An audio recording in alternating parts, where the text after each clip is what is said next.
the one drinking beer. I'm drinking water. 2 touchdowns a game? Yes, in the game.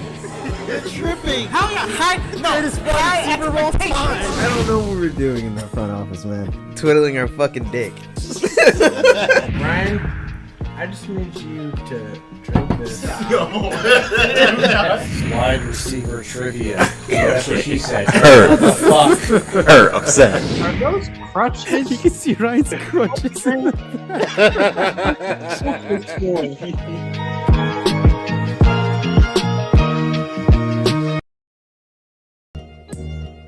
What is going on, folks? Welcome back. Return of Baptist First Review, episode 243. I am your co-host, Jim Bradley. I am your other amazing, great, wonderful co-host, as Nestor would say, Alan Dennis. You're the co-host, Junebug Spade. I am probably your last co-host, and the one that gets the show canceled, rolling in for the PNW, G-Money. Yeah, I used to think that was going to be me. Nestor, we are assuming, is just not joining tonight. I know he just got back from Cancun at some point today. So, Trying to build a time machine. yeah. He will be sitting this one. He got out. Marygold's down there. We took last week off, folks, because we were pretty much all of us were on the move somewhere. So let's take a nice cheers to get us back in the saddle here. And we will get the show kicked off how we normally do. Hold on. Red Solo Cup. I fill you up. It's the 4th of July anthem, if I've ever heard it. Mm-hmm. We're getting close to college football, gentlemen. I know we don't talk about it on this page, but Huskies. Whoa.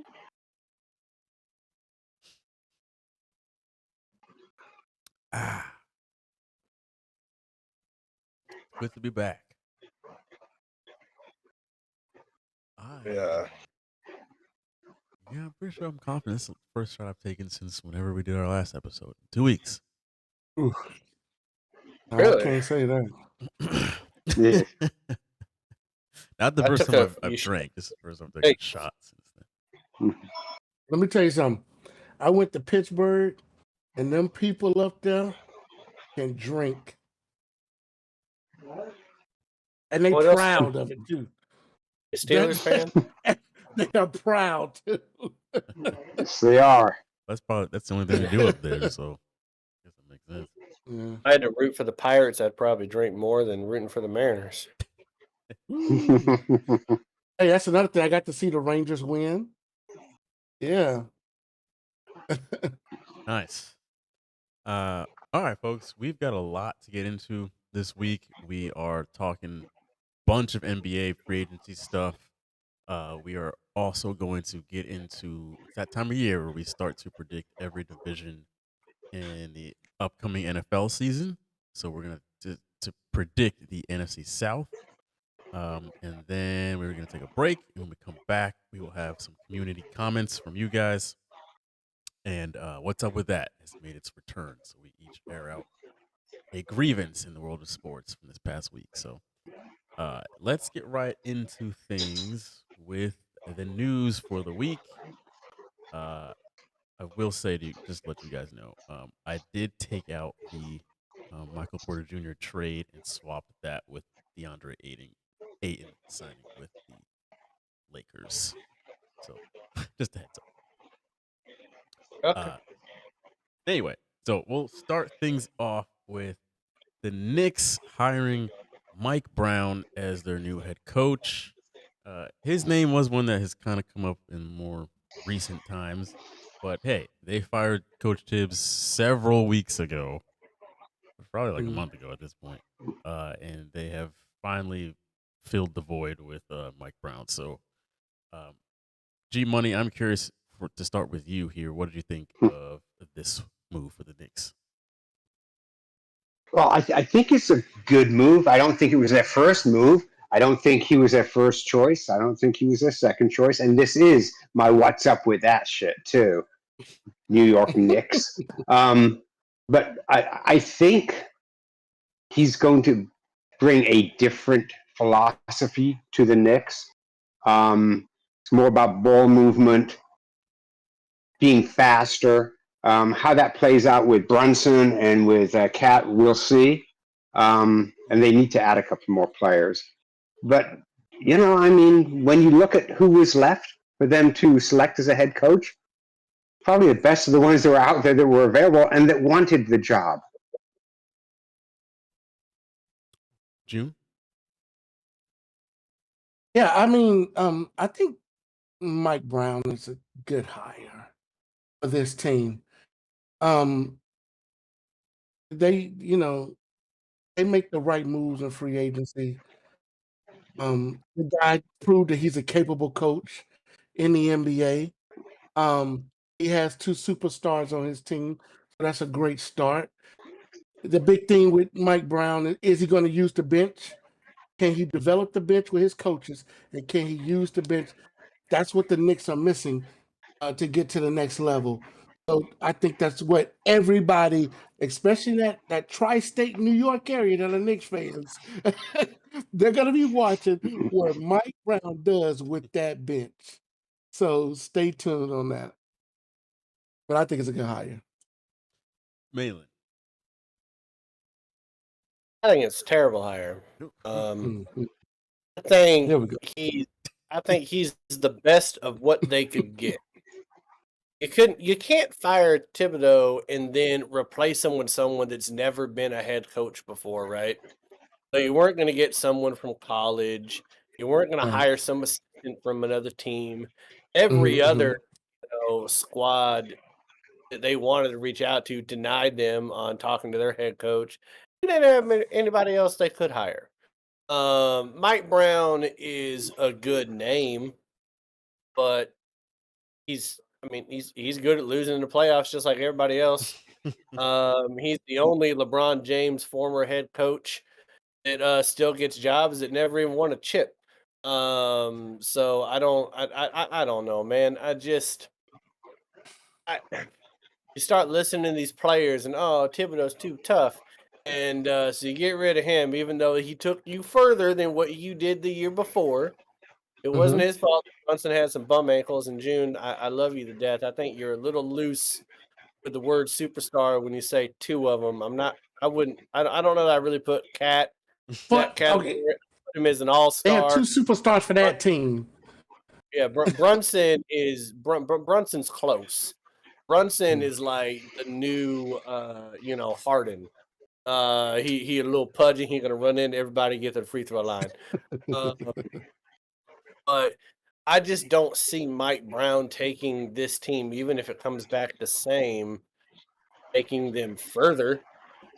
So you kind of wonder, like, well, why did you do what you did if you couldn't? I don't think they made their coaching staff better, if that makes sense. Maybe it's a wash. Ooh, somebody angry behind me. Somebody. Cracker. It did that. Somebody looking at the wrong person. But yeah. So I don't know, man. Like, to me, it's a wash. That's why I don't think it's a good hire. If you fire your coach, you need to upgrade coach. If you don't, it's bad. So I don't know. Right. I don't really see it as really a good or bad thing. To me, it kind of seems like they'll probably just maintain, especially this coming year where the East is going to be so weak. I mean, as of right now, the Knicks look like the best, like one of the top 2 constructed rosters in the East. So I could just see almost by default, and he's a good coach. Not like he's some David Blatt or somebody like that. So I think he'll be able to get them probably into like the Eastern Conference Finals just by default. What's that? Blatt went to the finals, didn't he? He did. Didn't Blatt go to the finals? He did. Is Brown been to the finals? Not as a head coach, no. No, not as head No. coach. No. No, but he did take Sacramento to the playoffs, and they hadn't been to the playoffs since before the iPhone was invented. So That you is know, true. That's like finding a well in the desert. Well, didn't he? He yeah, got it's hard. It's hard. he hard got to the do. Cavs to the finals when it was LeBron's He first did. time going. Oh, was that 04? Was Mike Brown there when they beat the Pistons and I think that got was swept by the Beat Spurs? them. Chicago. They beat Chicago because no Rose. Oh, Remember? the first time LeBron James went to the finals was with Cleveland, Yeah. and he had like a 25-point straight in the fourth quarter to beat Detroit, to knock Detroit out in the Okay. Eastern Conference Finals, and then they played the Spurs and got swept. Right. Mm-hmm. That's it the was. only finals loss that LeBron gets a pass on because Right. everyone We just is forget like that one. wasn't supposed to be there. Yeah. Right. So Who was the coach? yeah, Was it Mike Brown? was Mike Brown I'm the pretty coach? sure it was. Well, Okay. go ahead with your bad self, Brown. All right, stand corrected. He's gone further than Thibodeau has. He had chosen.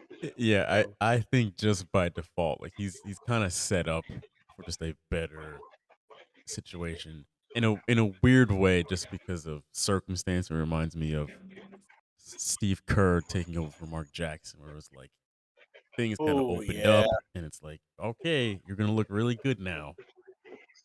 Yeah. And that's no shade on Steve Kerr. I think he's an excellent coach, but well, then just I don't. time Then and I don't place. like. I don't want him to be better. I don't want them to do good. Bad. All right, that's that. Let's keep it moving. There's a ton to get to. So, next Done. piece of news, getting the contracts here. So the Thunder did give SGA the Supermax, 4 years, $258 million, the highest paid player in NBA history now. I think ESPN was doing the math, and he's making like an average of $1 million every game. It's insane for an 82 game season. What you guys? He think didn't of even this? deserve the MVP. Yep. I'm sorry. Go ahead, G Money. I apologize. No, I mean, why are we surprised? I mean, this will be the largest contract right now, but it's not going to be the largest contract. So someone else is going to get a contract larger than that. It's just the way the NBA is. It's the way any professional sports league is. You know, someone is going to break that record, and it's going to be, if not this season, then next season. Yeah. Did he deserve it? OKC thought he deserved it. So he deserved it. And as Malin is so apt to say, I am not against players making as much money as they can if you're willing to pay them. And that's it. You know, if you're willing to give them that type of money, yeah. If you are wise with your money, that is generational wealth. That is wealth that sets up you, your kids, your grandkids, your great grandchildren, if it's handled correctly. So hey, you know, more power to him. Yep. And you know, he's the cog on the OKC Thunder. So yeah. And then Chet Holmgren will probably blow that out of the water next year. June. Yeah, I mean it's I agree with G Money. It's their contract to give to him. They got to keep the face. I mean, it's Oklahoma City, so you gotta with markets like Oklahoma City, you just won a championship. You got to be able to keep players coming and staying with your team because you want to build something for time. Look at San Antonio. When they finally found that thing, they was able to win multiple championships because San Antonio was always this team that people talked about in whispers during the 80s, when it came from the ABA, during the 90s. They could never put a team around the Admiral. And then finally they put a team together.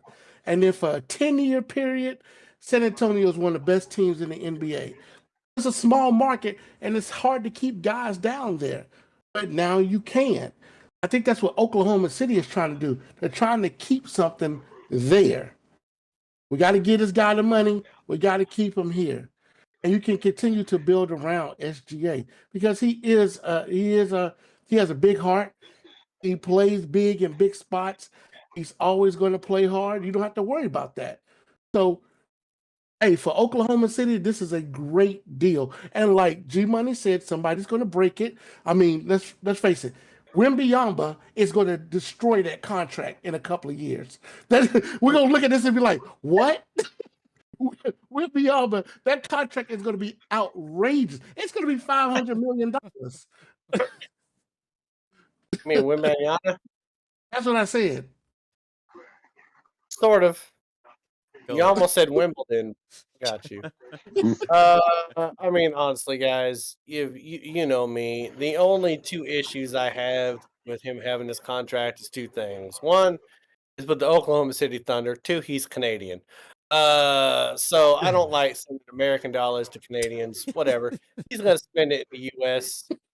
in the heartland because that's where he's gonna be living during the NBA season. That's fine.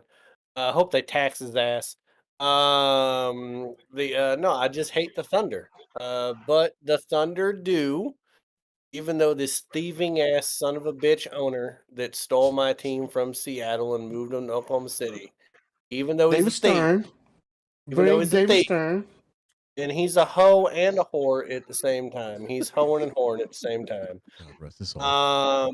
He Oh he Lord. takes care of his players. I mean, he paid Durant. Mm. He paid Westbrook multiple times. He paid both of them multiple times. I think one of his biggest misses is he decided to let go of Harden and paid who was it? Ibaka?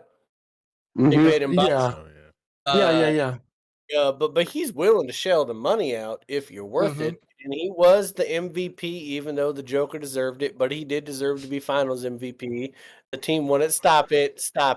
A big man averages a triple double and he doesn't get the MVP. June, stop it. He deserved a Finals MVP. He deserved a Finals MVP. He's a great player. Listen, man, he's going to put Canada in a really good spot to go after the Mhm. gold in the next Olympics. Like that's how good Right. SG is. Yes, he deserves it, man. I don't know that America is even going to get bronze. after, Yeah, after that's true. what- That's true. what No, we we're doing. got Cooper Wait, Flag, remember? Hold on, Oh. I ain't gonna get us off track. I'm not gonna get us off track. I'm not gonna get us off track. Thank you. Not gonna do it. But good for him to get it. I know that G Money's right. The next person is gonna get their bag too. Mhm. But still, I'm still over here just saying, fuck OKC and fuck Canadians. So Okay. glad you got your money, but I still hate you. Oh cool. Lord. I think it's good for him, and he deserves it. Yeah, it's one of those things where in the next couple of years somebody else will top it. But hey, OKC is in a position where they can afford to pay him that. It was just one of those timing things where they got so many young dudes that they're able to work that out. And Listen, I think it's just crazy that in the next, I don't know what the NBA Crazy pay money, bro. schedule, but if they get paid weekly, he's bringing in what $3-4 million a week. That's just Yeah, something like that. Yeah. Yeah. I mean, good I mean, for him. That's sick, bro. they're talking about Shohei Ohtani with all of his money deferred. He's going to get all that money, but I mean, I think he's making almost $100,000 a minute that he's at bat. You gonna get that Bobby Bonilla contract? yeah. That's what he's most- got. It's a heck of a lot more than Bonilla. Heck of a lot more. But That fool's I still digress. getting Damn paid. it, I'm the one taking us off the rails. I'm sorry. I'm still mad that I had to climb through the fucking trunk. That son of a bitch did it. All right, let's go. Okay. All right. Are we Next done piece now? of news. Good Lord. Memphis traded Desmond Bain to the Magic for Cole Anthony, Tavius Caldwell Pope, 3 first-round picks throughout the next several years, and then a 2029 pick swap. I don't understand why Orlando sees Desmond Bain this valuable. So maybe you guys can help me Well- because I don't know what I'm missing here. So here's the thing, right? So anytime you trade future picks, they don't have as much value as picks you're trading right now. So what Orlando's looking at is Desmond Bain is an upgrade over what they had. They're willing to give up 3 future round picks because they really feel with the team they have now, and whoever they get in free agency, if they get anybody in free agency, they're going to be a better team than they were last year. They're going to be in the playoffs, and that pick is going to be 15 or below, and those picks. So to them, the picks are meaningless, have no value. Memphis, on the other, they probably, I don't know, they probably put more value on those picks than Orlando did.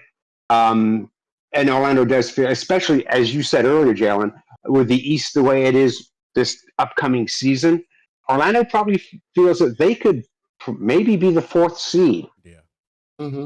And then go into the playoffs and maybe even make the Eastern Conference Finals. Mm-hmm. So they are sacrificing future picks that they don't know what the value is going to be because you don't know who's going to be in the draft in those years. For someone that you know, someone that you can use who was better than the players you traded. And if I'm not mistaken, one of them, they signed as a free agent last year and just didn't do what they expected of him. And he will remain nameless. But all of our loyal fans know exactly who we're talking about. But I'm not going to throw it out there. But he was involved in the trade. June. Yeah, I mean, when I first saw the trade, it didn't make any sense to me, and it really still doesn't. I mean, Desmond Bain, is he going to take you to the Eastern Conference Finals? Is that the piece that you're missing? Is that the piece that you're missing to take you to the Eastern Conference Finals? That's what you have to ask yourself. I know it's, we don't look at first round picks because everybody's picking young guys right now. But why trade that much for? It's too much. It's too much for this player, this caliber of player. Act like they was getting Halliburton. They act like they was getting KD. No. I don't know if you're thinking that. That much, but I'm just saying though. I don't know. Okay. It's Well, too much for Desmond Bain. That's way too much for Desmond Bain. Okay. Well, you're gonna make me do some math here. First of all, let's excuse the fact that he was a Boston Celtic first round pick in 2020. So we let him go. Yeah, that worked out. There's a reason for it. Exactly. So that's what I'm saying. All right. Oh, hold on. June, can you do me this? You got your phone right next to you, right? Yeah. All right. I want you to look up Halliburton's numbers for last year. Just Google Halliburton, and you tell me what his averages were. Do it. Last year. What did he average in the regular season?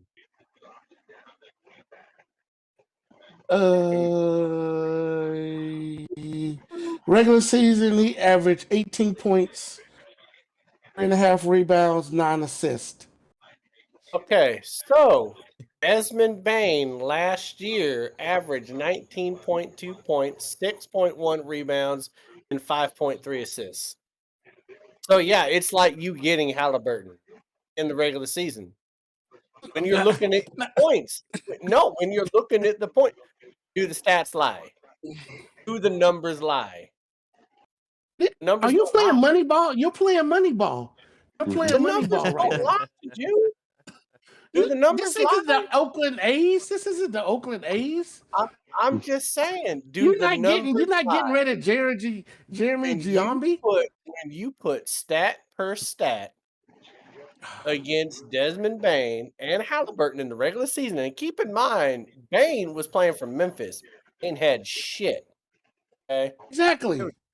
In the water, and And he's he getting didn't. 9 points. Halliburton was the main guy in Indiana. He was getting less points per game. So if you're going stat for the regular season, yes, Oh, they're getting Halliburton on their squad. Now they might not be getting the playoff magic of let's hit some game winners, send us to overtime. They might not be getting that. That's where I was going with this. And they might not be getting that. I don't know. But if you're Yeah. going through an 82-game season, those numbers compare, do they not, Jalen? Do the numbers not compare? I The didn't numbers realize he scored that compare, many but we're points a not. game. So Yeah, but still. they do compare. The man averaged almost 20 points a game, 6 rebounds, 5 assists. Like 3 that's first round picks. good. Okay, but Well, again, June. if you're picking outside the first 5 picks, it don't fucking matter. And Orlando's not going to be in the lottery, so it don't matter what those first round picks are. They're trying to win now with the other 2 guys they got. They're not thinking about that freshman in high school right now. Yeah. Somebody in 8th grade working on their dribble, they ain't getting him. So, so I'm just saying, like, yeah, Desmond, like, he had a really good year last year, better than what he had previously. Okay, I admit, maybe it's a flash in the pan, but if we're doing numbers and numbers, man, that's Halliburton type numbers for the regular season, without the playoff Halliburton magic. I Okay. admit that you ain't getting the Yes. Halliburton magic. But if And I'm getting, talking about the Halliburton magic. That's what I'm talking about. I'm talking about the. I'm talking about the intangibles. I'm talking about the But if they get intangibles that damn near- Halliburton brings to the game. But if they get damn near 20 points, 6 rebounds, and 5 Okay. assists a game for 82 games, I think that's worth it, is all I'm saying. I think it's worth it because these first round picks, man, this ain't the NFL. Yeah. I think it's a good move by Orlando. I hate that I think it's a good move by Orlando because I want Orlando. I want the state level to rise and me still have a home, but Orlando flood. But that's not gonna happen. But I think I think it's a good trade. But based off what I said, yeah. Right. Yeah. I'm glad that you brought that up. Thank you for that. Also glad that G-Money brought up the perspective of Orlando trying to make a push this coming year, knowing the landscape of things. Makes complete sense. So thank you for perspective. All right. Next piece of news. DeAndre Ayton signs with the Brady Bunch, the Lakers, 2-year deal to join the cast known as the Los Angeles Lakers. 2025 NBA champions. He'll fit right on in. Another smiling face to go on into that cast and crew there. So, Giamone, what do you think about Ayton joining the squad? Well, it's no surprise that the Lakers needed a rim protector. We all said that when they traded AD. It was like, okay, you got a small / power forward in LeBron. You got your shooting guard, but you got nobody else. You got nobody to protect the rim. So yeah, he's averaged a double-double since he's been in the league. The only problem is this is his 3rd team. Nobody wants to really keep him around. Now, if they can capture the magic of when Phoenix went to the NBA championship, then then the Lakers can be dangerous. But if he just turns into the guy that Phoenix didn't want anymore, the guy that Portland didn't want anymore, then the Lakers are just the Lakers. The Lakers are just another team on the West Coast that can look back on their history and say, hey, we were good at one time. Another Andre Drummond type beat.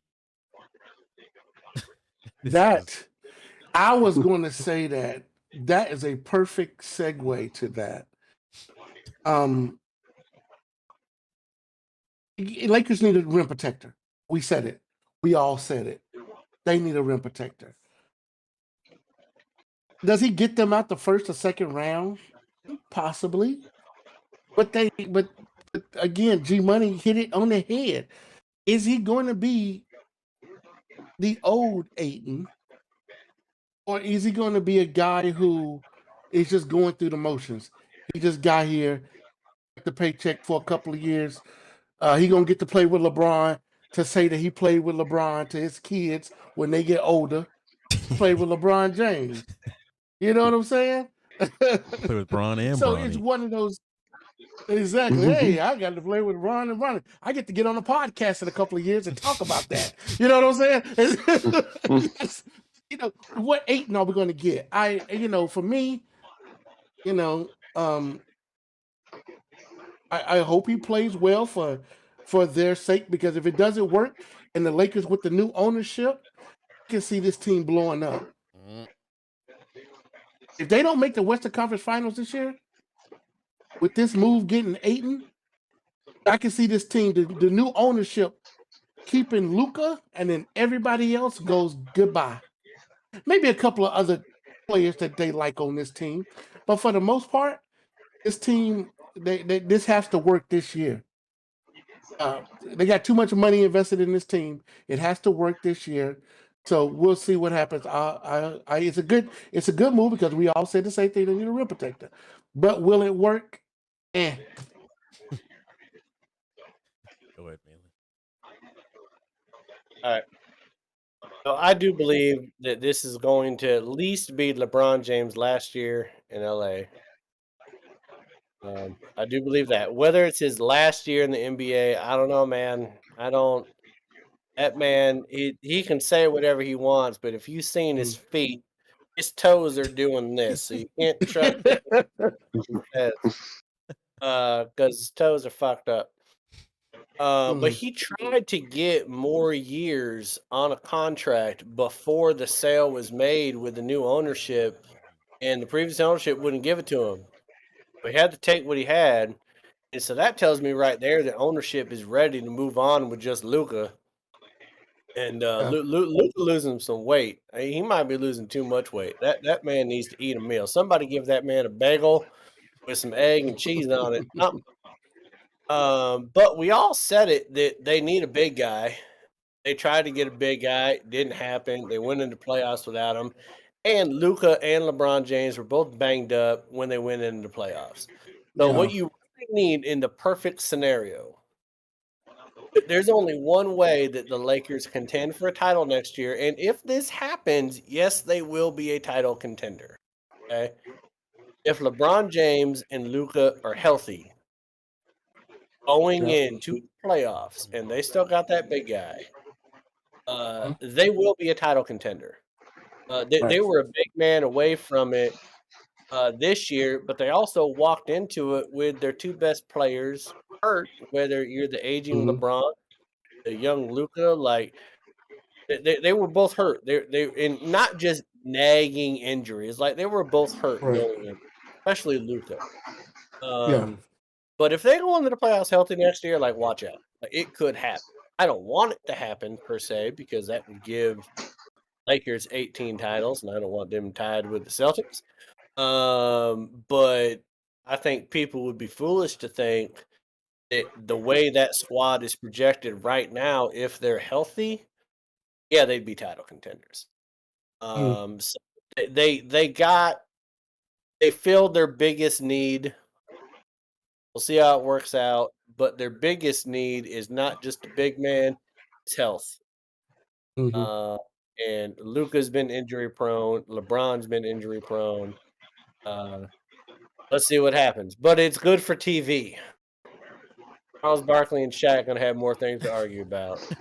Yeah. Well, on what network? What network? ESPN, man. They're all going over to ESPN, man. Stop You think it. so? They all going to ESPN. They ain't gonna break the ship up. I just think it's funny to me because he just fits into just that group of characters that they have so well. Because like LeBron is LeBron, he's the old man in the room. We got Luka, who's been on now the Ozempic Luca that you got there. You got AR-15. You got Hachimura. But like I now you got love that DeAndre name, Ayton. Ozempic Luka. Rudy. That Yeah, that is such a great name, Ozempic Luka. it's just like he just fits in with them so well, and it's like Yes. they could have gone after some other centers. I feel like that are a bit more consistent, but they're like, let's go for the nuclear one, where it's like he's really on or he's really off, and it's gonna Either drive it's our going to be fans great. crazy. Yeah. So they're gonna be very entertaining to watch because you don't know what you're gonna get every night from their interior defense. And I love the fact that I don't see them signing another big man. Like they're just gonna be like, he's gonna be our only center. And when he's not on the court, we just won't have any defense, and it'll be just like last year. Right. Yeah. So, Well, I don't think they have That's gonna be the hilarious. salary cap to sign anybody else because they signed him to like Oh, it was like $5.5 million, and I don't think they have enough room to sign anybody else without going into like tier 2 of the new luxury tax apron, which yeah. when you've just spent a lot of money to buy most of the team, do you want to go right off the bat and go into the second tier, the luxury tax, which is just not financially hurting the team, but you start losing draft picks too, future draft picks. So do you sacrifice everything? I know that this roster sounds wild, right? Like we're like, okay, can they really get it done? Okay. But I don't know if y'all remember that bubble roster. yeah.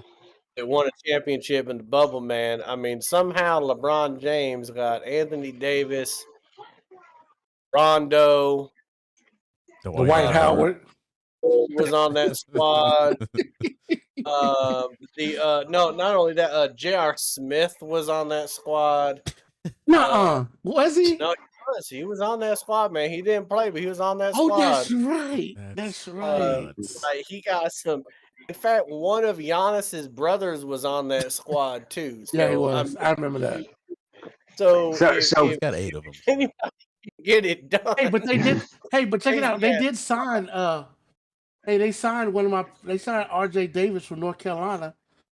They got a shooter. They got another shooter off the bench. Okay. Just like Ronnie's shooter. So I'm just saying that there's some crazy ass rosters out there. But if anybody could do it, it would be LeBron. If LeBron could bring that dysfunctional foster care Brady Bunch group in 2020 to a championship and the bubble, if they're healthy, anything could happen. All I'm saying. Foster care group. All right. I mean, nobody wanted any of them, man. Rondo and J.R. Smith and Dwight Howard. Yeah. LeBron is known for winning with some wacky teams.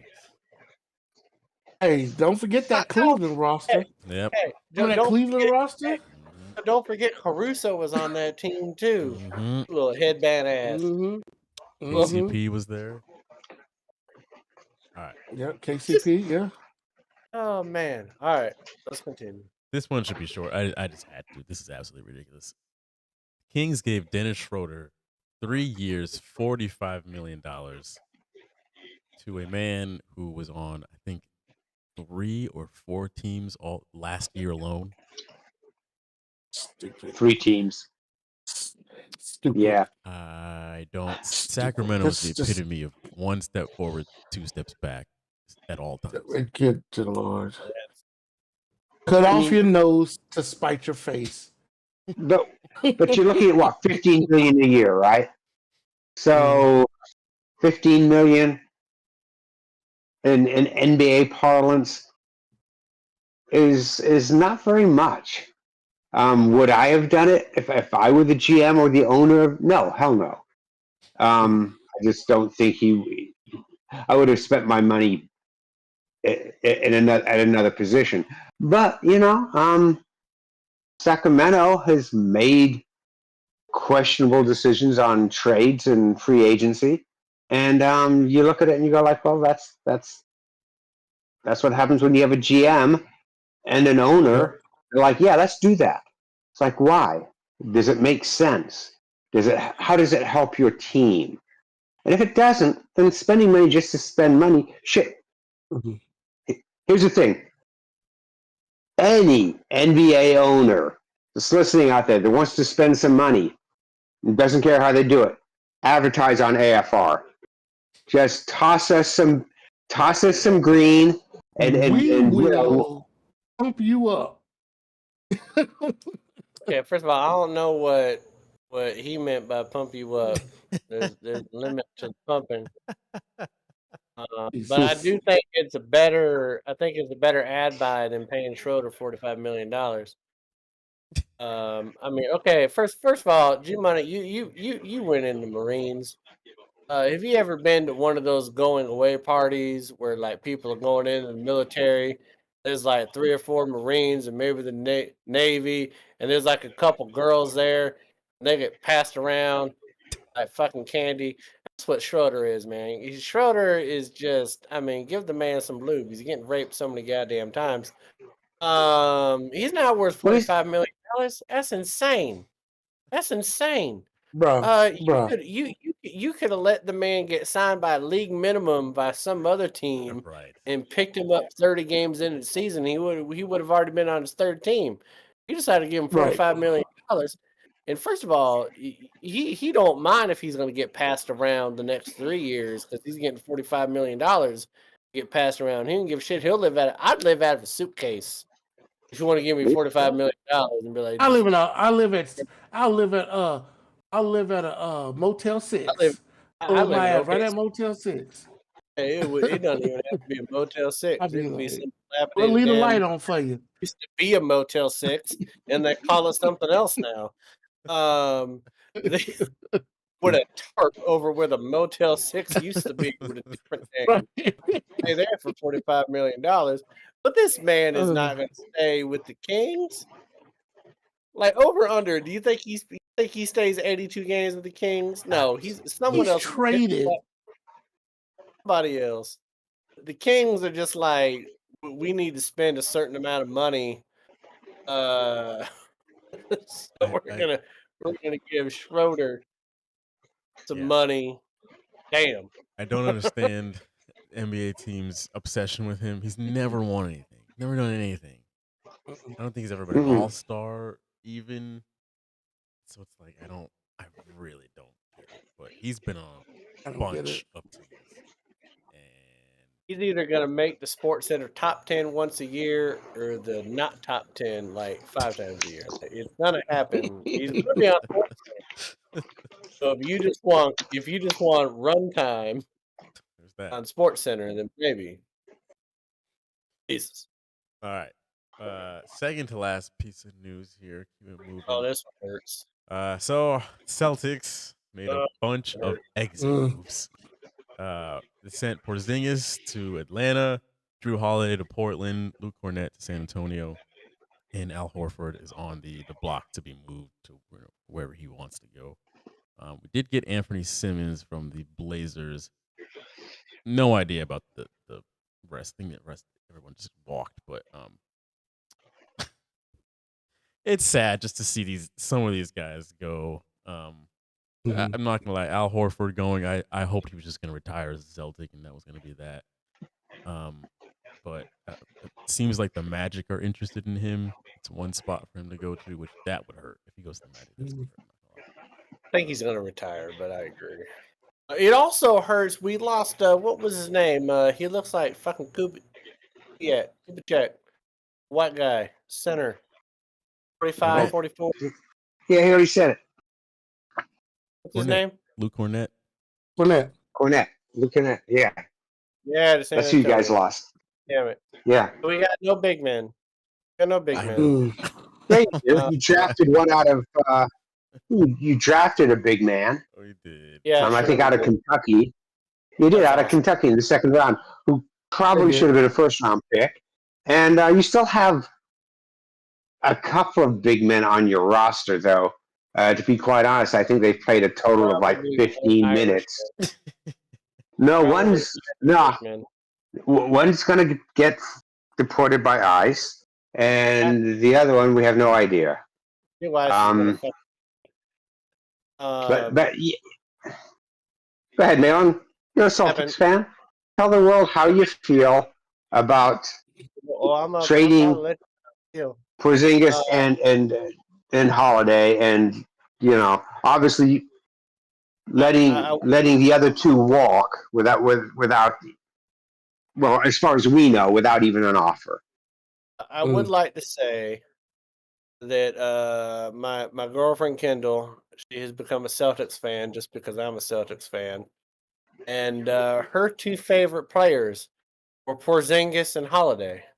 I'm not 100% sure why. In fact, she will go to her grave saying that if Holiday had just kept wearing his headband and not take it off in the series during the Knicks, then we would have beat the Knicks. That was her thinking. I think she's on to If something. he kept the headband on, we'd have won that That's series. smart right there. Not 100% sure, but so now she has to do some soul searching and find somebody else to like maybe the two best players on the team. There's like three, right? But we're having those discussions. But we're talking about it. What really hurts me is knowing that Tatum is out all year next year. You don't got Holiday. You don't got Porzingis. You don't got Horford. you don't got Horford either. That man was good for at least 12 points. Like he just hit it outside. He right on the perimeter, man. We got some shoes to fill. It's not comfortable. It kind of felt like we went from, hey, we got this title window open for like 3-4 years. Tatum snapping an Achilles, and then we're like, are we in rebuild right now? Like, what the fuck is happening? It just sucks. So it's not a good feeling, but I still think that I've always felt that Jaylen Brown, the Celtic Jaylen Brown, is better than Tatum. I've always felt that. Always felt it. You always felt it, and you're always wrong. Okay, who was the Finals MVP? Who's Finals MVP when they won? Don't get me off the rails now, June. I've been doing good. I'm already angry about climbing through the fucking truck tonight. Don't get me started on who. God damn it. We're about to go off the rails worse than an Amtrak and an oil rig. God damn it.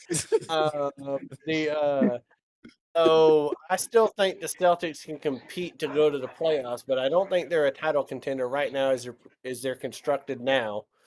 And I really don't think there's anybody out there for them to get that would make them a title contender next year. You're missing their best player. And I don't think there's somebody that could make them a title contender when Tatum comes back as a solid number 2. I think Jaylen Brown is going to experience I think we're gonna see what happen with the. No, I'm not gonna use that analogy because that's gonna hype up Tatum. Yes, you are. Go ahead and say it. Go ahead and say it.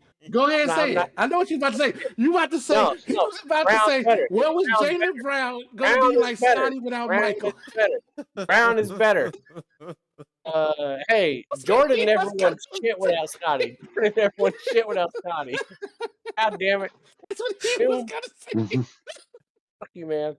Or Scotty wasn't shit without Jordan, because when Jordan went to pretend to play baseball with the White Sox, I don't remember the Bulls winning a goddamn thing. Yeah, but I also and that's what I'm saying is that I don't think that Tatum or Brown can win without one another. I think they both need to be there. But I agree. I don't even think there's someone that they could add that can help them when Tatum comes back. Not this year, but next year, that's going to make them be a title favorite. And that's what really upsets me right now. I don't see the path to being the best in the East once Tatum comes back. So I don't know, Jalen. Just it kind of feels like 2008 all over again, man. Injuries just fuck us after you win one and you think you're gonna come back and win another one or have a chance at the dynasty, and then injuries fuck you. Just like Garnett going down in 2008. Right after the title, like it just it felt like we had this window, and I feel like it's closed now. That was the thing. Even before he went down, it was like there was this realization of like this year was title or bust, because these moves that they made, they were probably gonna make them anyway, regardless of if Tatum was there or not, because of our money situation. If Holiday had played better in the playoffs, they might have kept him. But I agree with you that Porzingis was going to be gone, and then I didn't think we'd have an answer because we weren't going to bring Horford back, and so I do think we would have been missing a big man. But if Holiday had showed up in the playoffs, maybe we keep him. But he was non-existent, man. Yeah, that was really. By the time the playoffs came, I was like, "Holy shit! Like, did you tear your Achilles, like Dame? Like, what the fuck's going on? Like, I don't know what the fuck's happening." So I got a name. I got a name for you. Okay. And the name has been rumored to be going to you guys. Oh Lord. Damian Lamonte Ali Lil Another torn Achilles. Yeah. What's better than one? We're gonna have the Celtics has been courting them. The Celtics have been courting them. So hey, you know what, Jalen? It would not surprise me if they did sign him, and I do think that could be a decent addition. Is someone coming off the bench, but you still need a big man. Yeah, you still need to shore up the big man hole, because even if you come out of the East, you're going to need a big man against anybody in the West. Everybody in the West got a big man now. Yeah, that's true. So you still need that, and they don't have that, and I don't see anybody being available to do that. So you got to find somebody in the D League. You got to go to the the G League and all that to find a big man. But that or you go overseas. I mean, you can go overseas and find a big man. You can. They're gonna be 130 pounds, but we'll get a big man from overseas. Get a 18-year-old from the Ukraine. If you were to get his Achilles heel, okay, and we get rid of all these people with the Celtics, but then the fucking Oklahoma City Thunder win the goddamn NBA championship, and the NBA are still not announcing my Sonics coming back. I might pay attention to the NBA now. Fuck these people. They are not. They are not doing that. The whole goddamn league pissing me off. And don't even get me into my what's up with that with the WNBA. We'll get into that. That's some bullshit. And he's going off the rails, ladies and gentlemen. We need to. He's off the rails. I just want the 7'3" 18-year-old from the Ukraine to come to the Celtics. That's all I'm saying. Right. Oh, there you go. There you go. That's if the Russians don't get first. That's if we can get him on a but he's playing in the European League, so he's not playing on. Well, there are no teams in Ukraine right now, so he's playing on the European team, so that's okay. But quickly, I will say this about the demise of the Celtics. Do we call it the demise? It's an that's exactly what I'm going to call it. It's true. It's true. Okay, man, shut up. So this went from Luca to Fag real quick. I'm sorry. So what you all get is that with new ownership comes different priorities, and when you spend $6 billion to buy a team, you're looking at the luxury tax as is. You definitely don't want to be in the third apron of that penalty luxury tax, because then it's $4 for every dollar on your salary, plus it's losing 2 first-round picks. So Porzingis, they had to get rid of him. That was going to happen, even if Tatum had not got injured, Brown wasn't injured. They won the NBA championship. They would have still gotten rid of those players. they would have been gone. I They would agree. have traded them. I agree. Because they have to look at it. It's with the new CBA and everything. It's a different NBA landscape. So you have to start looking at how you build your team, how you keep your team, and you can't keep. Well, at least right now, you can't keep 3 supermax players. I'm waiting for an owner or his financial team to figure out how to do it. And I'm sure if they figure out a way to do it, it will happen. But right now, no one's figured out how to do that. That is Right. the only thing that gives me cause for pause that maybe Boston would still have a chance when Tatum comes back, is that no team is going to be able to load up. Like New York's not going to be able to keep everybody they have. Yep. Milwaukee, I mean, okay, Well, they've already gotten rid of. I mean, yeah. Well, yeah, But- we're about to talk to them. But that does Right. give me cause for pause to feel like the field might be more wide open, knowing that other teams are going to have to dump Porzingis and Holiday type players over the next Yeah. couple years to maybe kind of even it out. I took us off the rails enough. Let's get the last one, Jalen. I apologize. We still Yes, got we to gotta get get this football. because June's Jeez. gotta go to the airport. So we gotta hurry up here. So Oh, Milwaukee. June ain't. Her flights are late, so I got a little bit of time. Flights have There you been delayed. go. There you go. Delay. Who's she flying out of? Who's she flying out of? Out of Southwest? Dallas. Oh, it's not Dallas. Yeah. Yeah, Southwest. Doing all kinds of shit. Don't. Dallas, by the way. All right. Hate that place. Milwaukee. Airport. Hate the airport. Sorry. Milwaukee waves Damian Lillard and signs Miles Turner to a 4-year, $107 million contract. Yeah, they Milwaukee's in the midst of a complete retool because they've got a different looking starting lineup as of today. So yeah, out with Dame, in with my turn. Hey, I think Pacers fans probably a bit upset because Yeah. I think they should be Oh. salty. They should be what the salty. hell? Oh. I mean, what the hell, Miles? Like, it's not like he's going to a better geography. Like, he just No. decided he looks Lateral move. green. I don't understand. Now, Dame is somewhere right now with a drink with an umbrella in it, thinking, this is awesome. I don't got to go back to Milwaukee. I'm going to get paid $22 million a year. What, for the next 4 to 5 years? 5 years. years. 22.5 million. 22.5 million. Which works out well, right? Especially as June Bucket said with Boston, right? I don't understand teams wanting to sign him now. Fuck that. He's going to be out the whole season, right? Sign him next year. You can sign him to a $15 million a year contract, and he'll make $37 million. So Milwaukee will be paying him more than what you could be paying him to play. Yeah. And And Dane's already up here in Portland, smoking the ganja, getting ready to rehab. And in the studio.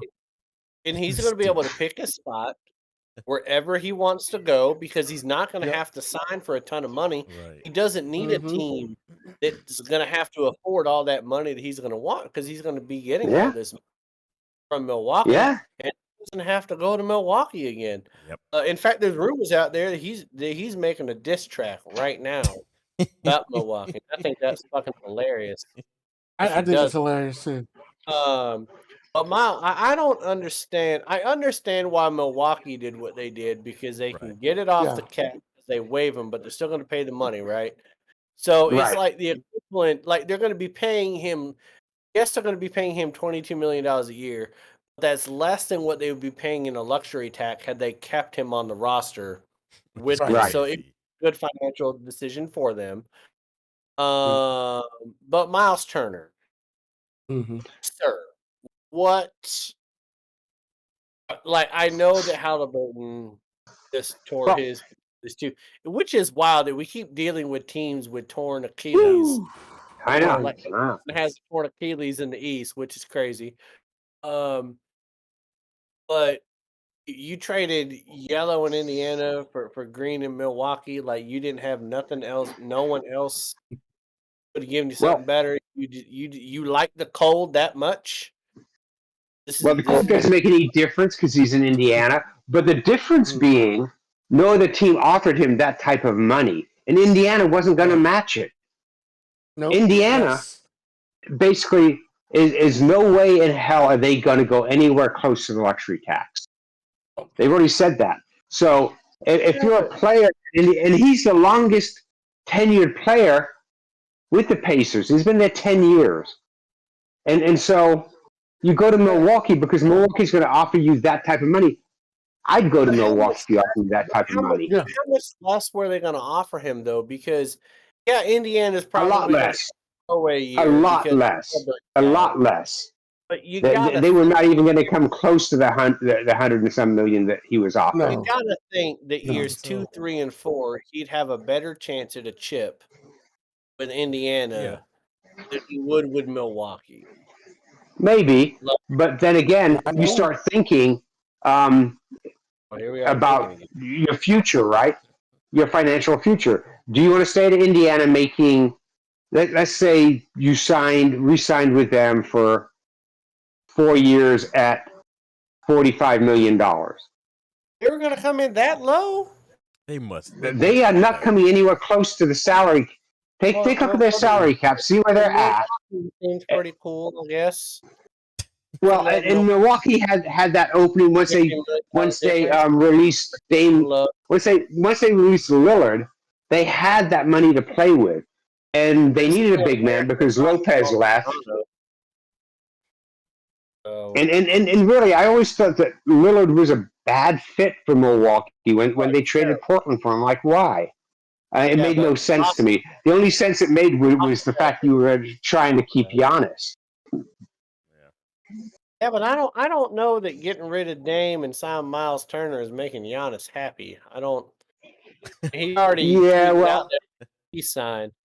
You got a guy who doesn't need the ball. Well, they signed a guy who doesn't need the ball. So, but I also don't think that Giannis should leave. I think if Giannis leaves now, he's going to be the Kevin Durant of the NBA. Just going around, and you might be an all-star, but you're never going to get that. You know what I mean? Like Kevin Durant is ruining his legacy to a certain extent after leaving Golden State. Because he's bouncing around all these teams now, and I kind of feel like Giannis would be doing the same thing if he left Milwaukee now. I think he should just get all the money he can and retire with his one chip, get you a statue, and be immortalized in Milwaukee. More so, like even greater than Kareem, but back in Milwaukee. So I mean, he's very well liked. I think he should stay there. I don't think he should go chasing rings. No, it doesn't work out when you go chasing rings. Look at Harden and West Durant, all the Oklahoma City people. It doesn't work out, man. It does not. Yeah, I agree. I know we have at least one person in the comments that was talking about this, so we'll get to that later. All right, let's switch gears entirely after all of that NBA nonsense. Let's get into our first division to predict in the NFL for the 2025 season. Usually we start off with the AFC. History has shown, but I decided to switch things up, and we're gonna start off with the NFC this summer. So, let's hop in with the NFC South, and I figured that we would go by how the division finished last year. So, starting with Tampa, ending with New Orleans. So yeah, we're each gonna give our record prediction, why we think that, and if there's any notable games that you want to throw in that record prediction. So, G Money, we will start with you, good sir. If you want to start off with Tampa, and you can go. He's busting out the notepad. I'm already ready. got the yellow notepad. Legal That's pad. right. So, That is old school. so I quickly put this together when I got home. I have Tampa winning the division again. I have them at 9-8. What I didn't realize, not having looked at their schedule or the South schedule for that matter, the fact that they all play Philly, Detroit. They play the AFC East. They play some of the team. They play the NFC West. I'm like, hell, you guys are set up to fucking fail. They really are. I have Tampa. Yeah, they play the first divisional game against Atlanta, right? So they beat Atlanta because, as we know, we're not quite sure how Michael Penix is going to do. We're not quite sure how their offense is going to do, or their defense for that matter. We know what Tampa is. We've seen them. And they don't have that many changes. But my God, you do that, then you play Houston, the Jets, Philly, Seattle, San Francisco, Detroit. Fuck. Hello, can you run the gamut and survive that? No, they can't. But they're in a weak division. They are the best of a weak division. So as far as games that I'd like to watch with Tampa, I'll watch the Seattle game, which Tampa will lose. But other than that, there's nothing there that makes me say, this is a must-see game with Tampa.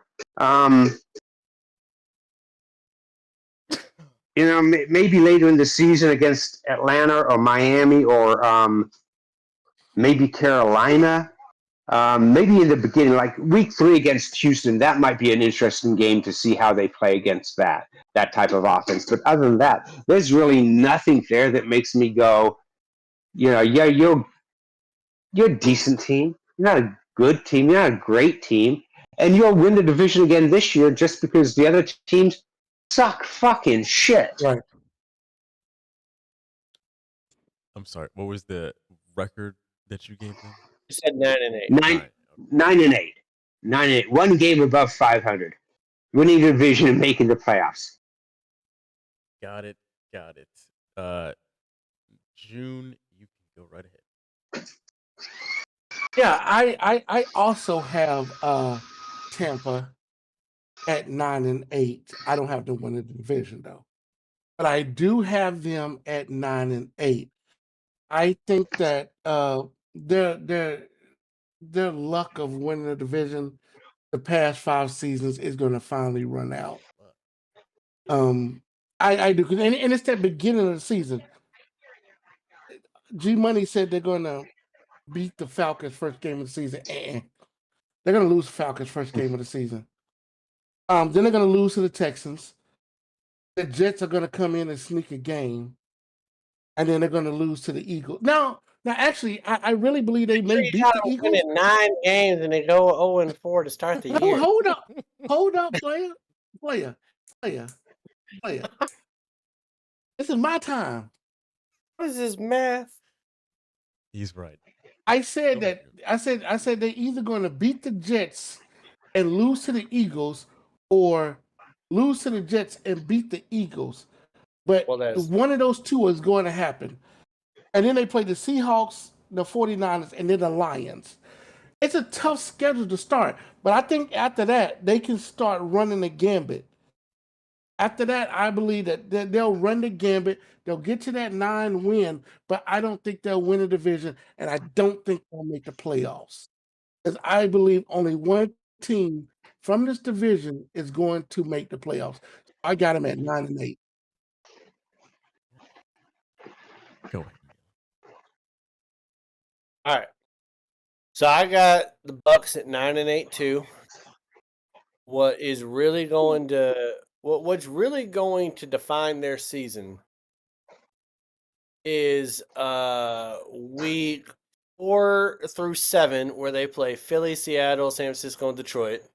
Right? Then they got a bye week. They got a couple puff pieces: New Orleans, New England. I'm sorry, Jalen. I don't mean it the way it sounds. But then they go Buffalo, Rams, Arizona. Those 3 games are also going to be tough. So you got 7 games right there. that's going to be hard. And like you, June, I don't think they're going to beat Atlanta week one. But I do think they're good enough for 9 wins. I do think that offense is going to be prolific. I got questions about the defense. But 9-8 sounds good to me for the Bengals. We are all in agreement there. I've also got them at 9-8 and winning the division at 9-8 for the 5th consecutive year, I think. You fucking hole. Sir. In that week, agree on something. week 4 to week 7 stretch, I only have them beating the 49ers at home. Besides that, I've got them losing the rest of those. But yeah, I think that they've got a high flying offense. It's going to be just the next installment of the Baker Mayfield Bucks, where it's like the offense will be Sports Center top 10 and then not top 10 on the same week. Same week, just these kind of weird Baker Mayfield type things. So, yeah, I think 9 wins is enough to get them over the hump again. So that's what I've got Tampa. All right, let's move on to Atlanta. G Money, what have you got there for Atlanta? So I have Atlanta going 6-11, and a lot of that just has to do with Michael Penix, a quarterback, because we need to see how he can do more than just like 3 or 4 games.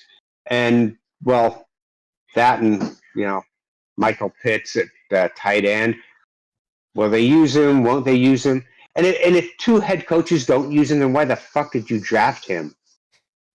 And I'm still a little skeptical about their defense. So like I said, the South plays a tough schedule. It's not an easy schedule. I mean, they play Buffalo. They're at Minnesota. We'll see. Minnesota has a good defense. We'll see how J.J. McCarthy does at quarterback. They're at the 49ers. They're at New England, which is going to be a better team than they were last year. People tend to want to not think about it, but yeah, they're going to be a better team.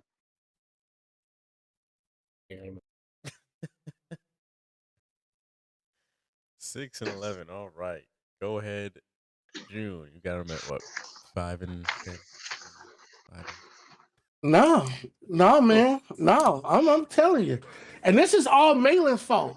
What I'm about to say is Malin's fault. Get it? I got Atlanta at 11-6. Okay, rein it in. Rein it in. Games. Rein it in a little bit. So no, but I like the schedule for them, and I like the schedule for Michael Penix Jr. Malin said, "Hey, that man gonna be starting by the end of the season, and he's gonna take over." And after what I saw, what Jalen, what's his nuts did with the Commanders in Washington. Yeah, I think that Daniels. Michael Penix. Yeah,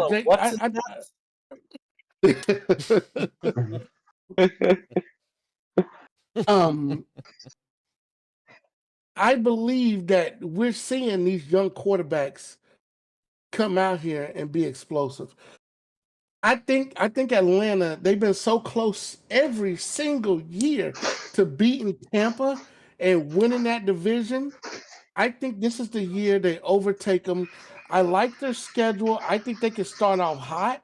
I think they'll cool off in the middle. I think they start off pretty hot. I think they beat the Bucks. I think they show the Bucks, hey, I'm gonna beat your first game. And then I think they come out, I think they beat the Vikings on the road, and then they come out and they beat the Panthers on the road. And then they come back home to get their revenge against the Commanders. Now, they do face the Bills and the 49ers after that. I think they lose. But I think they get right back on track with a win versus the Dolphins. They have a very favorable schedule at home. I think this team can pull out 11 wins this season, overtake Tampa, finally win that division. I don't think they can win a playoff game, but I think they can win that division this year. Mainly.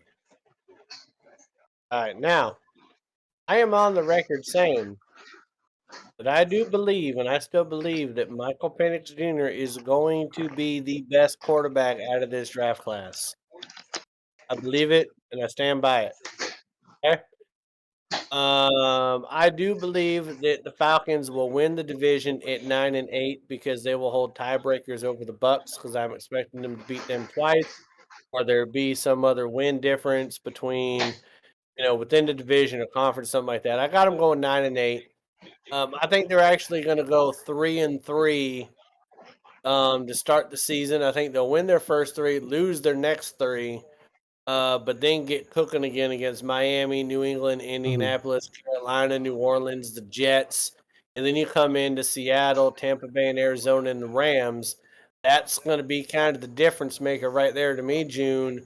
Whether or not we're talking 9 or we're talking 11, like that's going to be a little Right. bit of it right there. Yeah. But I do believe that with wide receivers, Pitts, without saying like shit, somebody's going to draft that man in fantasy, and I hope that it's not me, but hopefully Nestor. It's Nestor. somebody gets some fantasy points out of him. But I think that some of the best things that's going to help Michael Penix is Bijan Robinson. I think that running game is going to be stout. Michael Penix does not make a lot of mistakes, but he's got an arm unlike I'm telling you, man. Out of everyone that went into the league last year, I was saying it last year with the Caleb Williams, the Jaden Daniels, like all them, man. Michael Penix was best football player, and I still stand by that. And I think that Atlanta has a good squad. And so I can see them winning 9 games.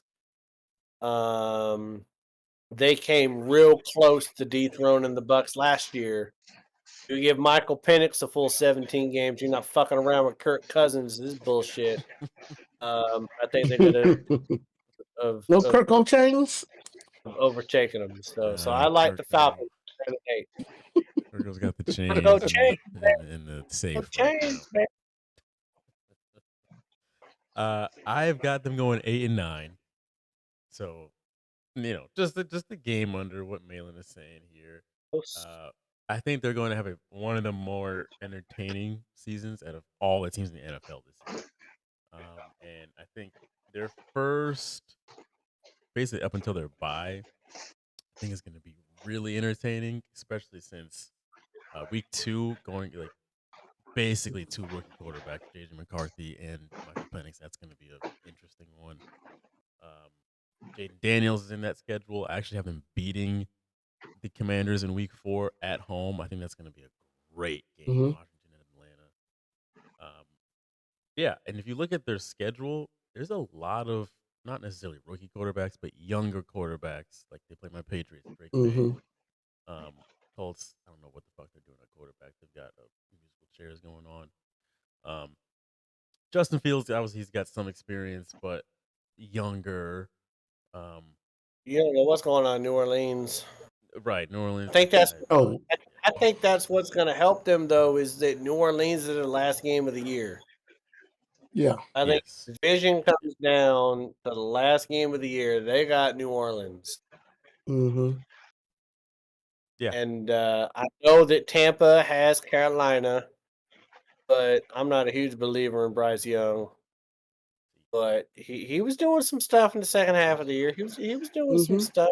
Carolina can steal a game there. Speaking of Carolina, we'll just jump right into them. Right into them Panthers. Yes, G Money. What have you got? The Panthers. Panthers are dead cats. They're skinned. 5-12. They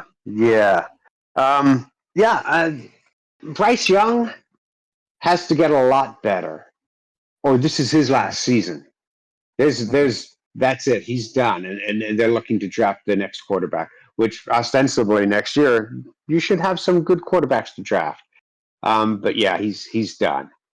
And I look at this, like I said, you look at the NFC South schedule, and it's not an easy schedule. And you're like, damn, it's not like you're playing a bunch of shit teams. I mean, I don't see them. I see them winning against Jacksonville, winning against Miami for some crazy ass reason, beating New Orleans. We'll get into that. Upsetting Atlanta once, but that's about it. That's about it. Bryce Young will probably go the way that Sam Darnold and not Baker Mayfield, but not so much because Baker was good in Cleveland. They just fell in love with massage parlors and thought that, hey, we bring Deshaun up here.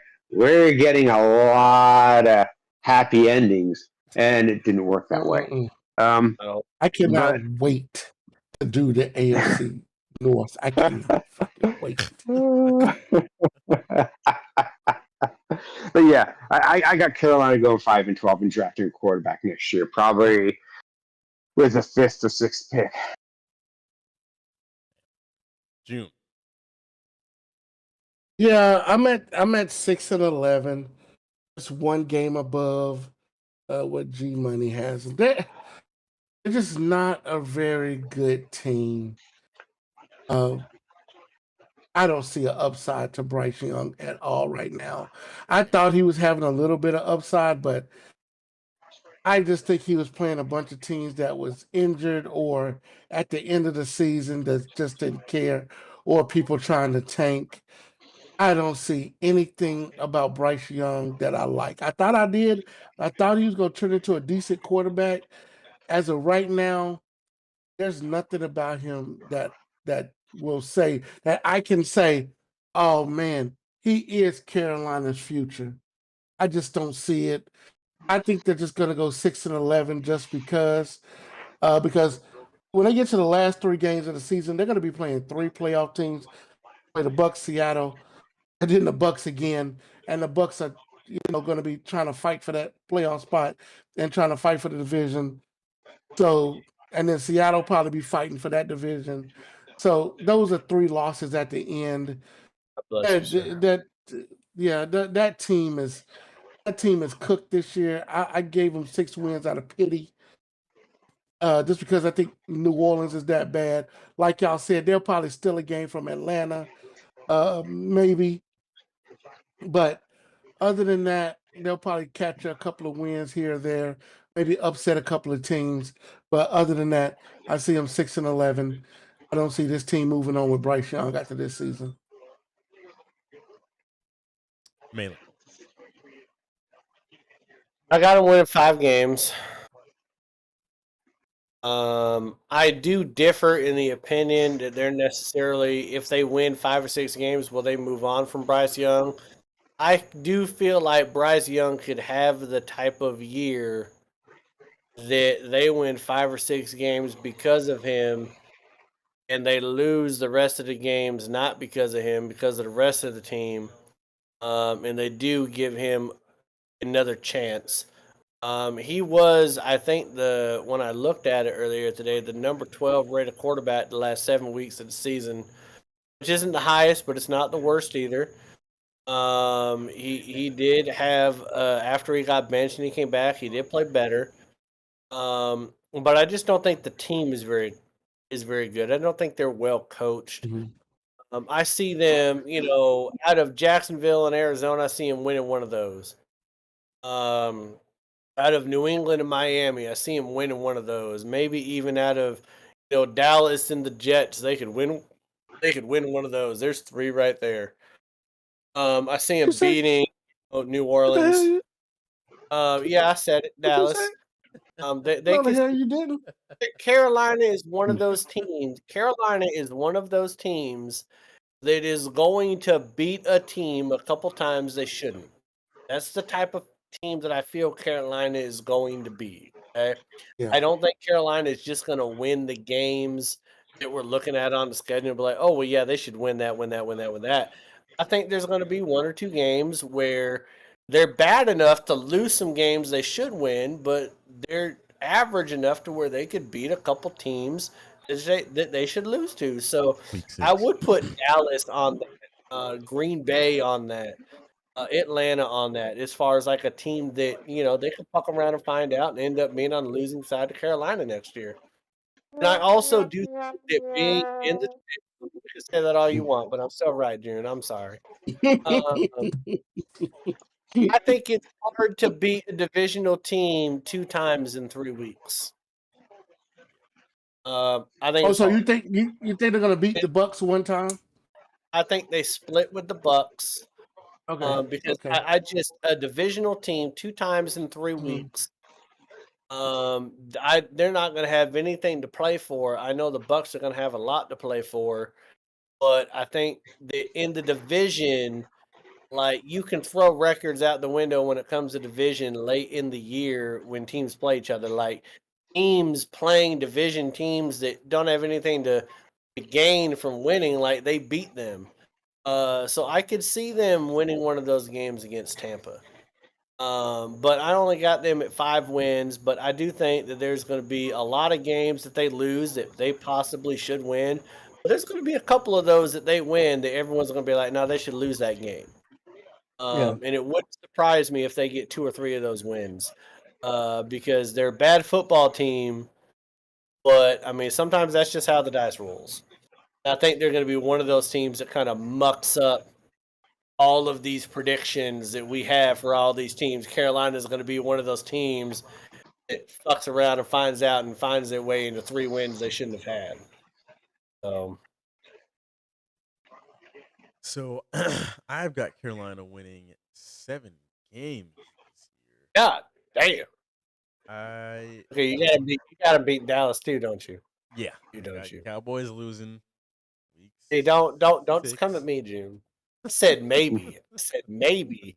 He said yes. Maybe yes. Okay? I think they're gonna be a bit of an upset team. I of course they're gonna come off a hot L in New England, and then they're gonna want to get a little bit of revenge against the Dolphins and the Cowboys.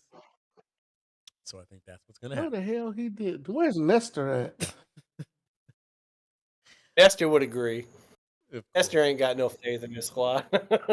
I saw something just yesterday that was like, when the Panthers are coming into a season where Ohio State wins a championship, J-Lo just got a divorce or just got remarried, one of the two, and they play the Jaguars in week 1, the Panthers go to the playoffs.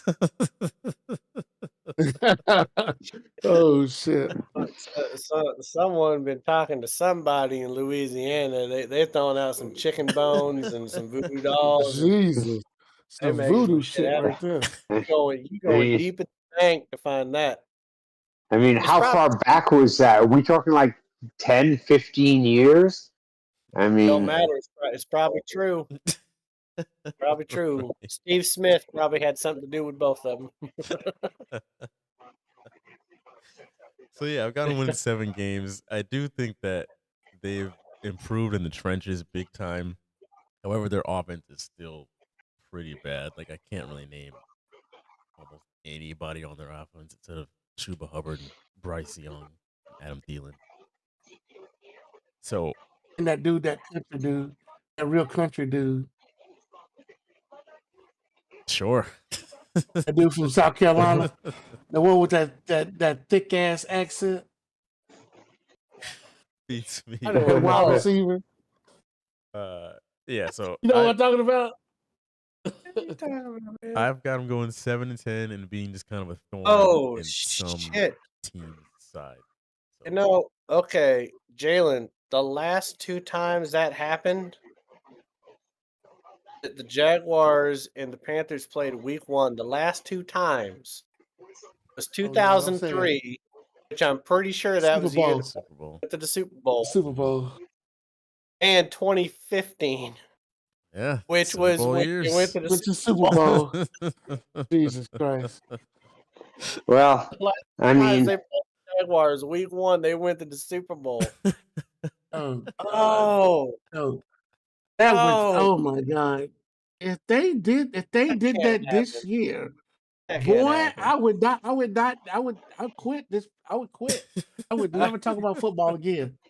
I would fucking never The talk last, about the football last two again. times they played the Jalen, Jaguars, I mean, they Jalen, went to the just Super mute him. Bowl. Just fucking mute him. I'm just, Fuck. hey, it's just like you What's don't like wrong the with you? Why would you bring Halliburton. that up? I'm just saying. Well, he's the one that brought it up. I didn't even bring up the J-Lo side of it. I just brought up that they went all the last two times they played. Oh my god. Oh, Ohio- jeez. Did Ohio State also win titles those years? Oh my god, they don't beat think so. Miami in Oh. 2003. And They did beat 2015. And then 2015, they did because that was the Zeke year. That was They Zeke's season. did. Jesus They Christ. did. Jesus Christ. Oh, it's coming to fruition, people. It's Oh, happening. God. It might happen. Wow, I Oh, gotta got- stop smoking that weed. all right. That's a crazy ass stat and rabbit hole you just put down, Jalen. That is fucking insane. Oh my god. Well, I don't think Oh my Bryce Young is God. Cam Newton, Well, but he might be better than Jake Delhomme, though. They don't got Dillahome, and they don't got maybe. Oh god. Let's get to the Okay. real, the top QB in the NFC South Oh. here. Oh, the top. Wait, who's even Who? the quarterback for the Saints? He is Rattler. Tyler Yeah, Shaw, something like that. Well, Well, he who was do the they? draft pick, but Are they Yeah, going to what's put his name? Rattler out there? Carolina. Rattler, right? Well, He's it a could be. starter, right? They don't give a think shit. it's- No, it's- they don't have a starter. He's I mean, competing. it's gonna be. It's open. It's gonna be Eyeliner tough. Carr retired, so yeah. I don't know what's going to happen after Eyeliner Carr retired. Oh my god. Okay. I'll just go real quick. I smell a top 3 draft pick in this team right here. So I've got to win 3 games. And I struggle to find those 3 wins. So being generous. You can go ahead. Who, me? Or G-Money? Yeah, G-Money, go ahead. No, well, like you, I had a hard time finding wins for them, and I couldn't make them winless. So I gave them 1 win with the number 1 draft pick overall, which I'll take a quarterback. Probably Archie Manning, which would be apropos. Since He's not he coming was out. in. Since That would be terrible. We'll see. We'll He said see. he's staying. He shouldn't He come said out he's for staying that. 4 That's years. for sure. He's staying 4 years. He'd probably stay in school. Forever. I would. I would. Archie would tell him to stay in school. He'd be like, "Don't go to that bum ass team, man." You're never gonna win, June and you're gonna get beat up. are the Cowboys losing to the Saints. They don't play the Saints. It's just more ass. They might play, but How did You they not get the NFC East? It seems like everybody else. No, they don't play the Saints this year. The that's Giants the do. one team they don't play. The Giants do. The Cowboys play. The Cowboys play locked out. Tampa. The Yeah. Cowboys play Tampa this year. They don't play. They don't play. They don't play them. They play Carolina and Tampa. They don't play the. They don't play the Saints and Atlanta this year. I know. So I got them going 2-15, and I struggled to find 2 wins for this team. I believe that they're tanking for Arch because they want to put a Manning back there just to fill seats.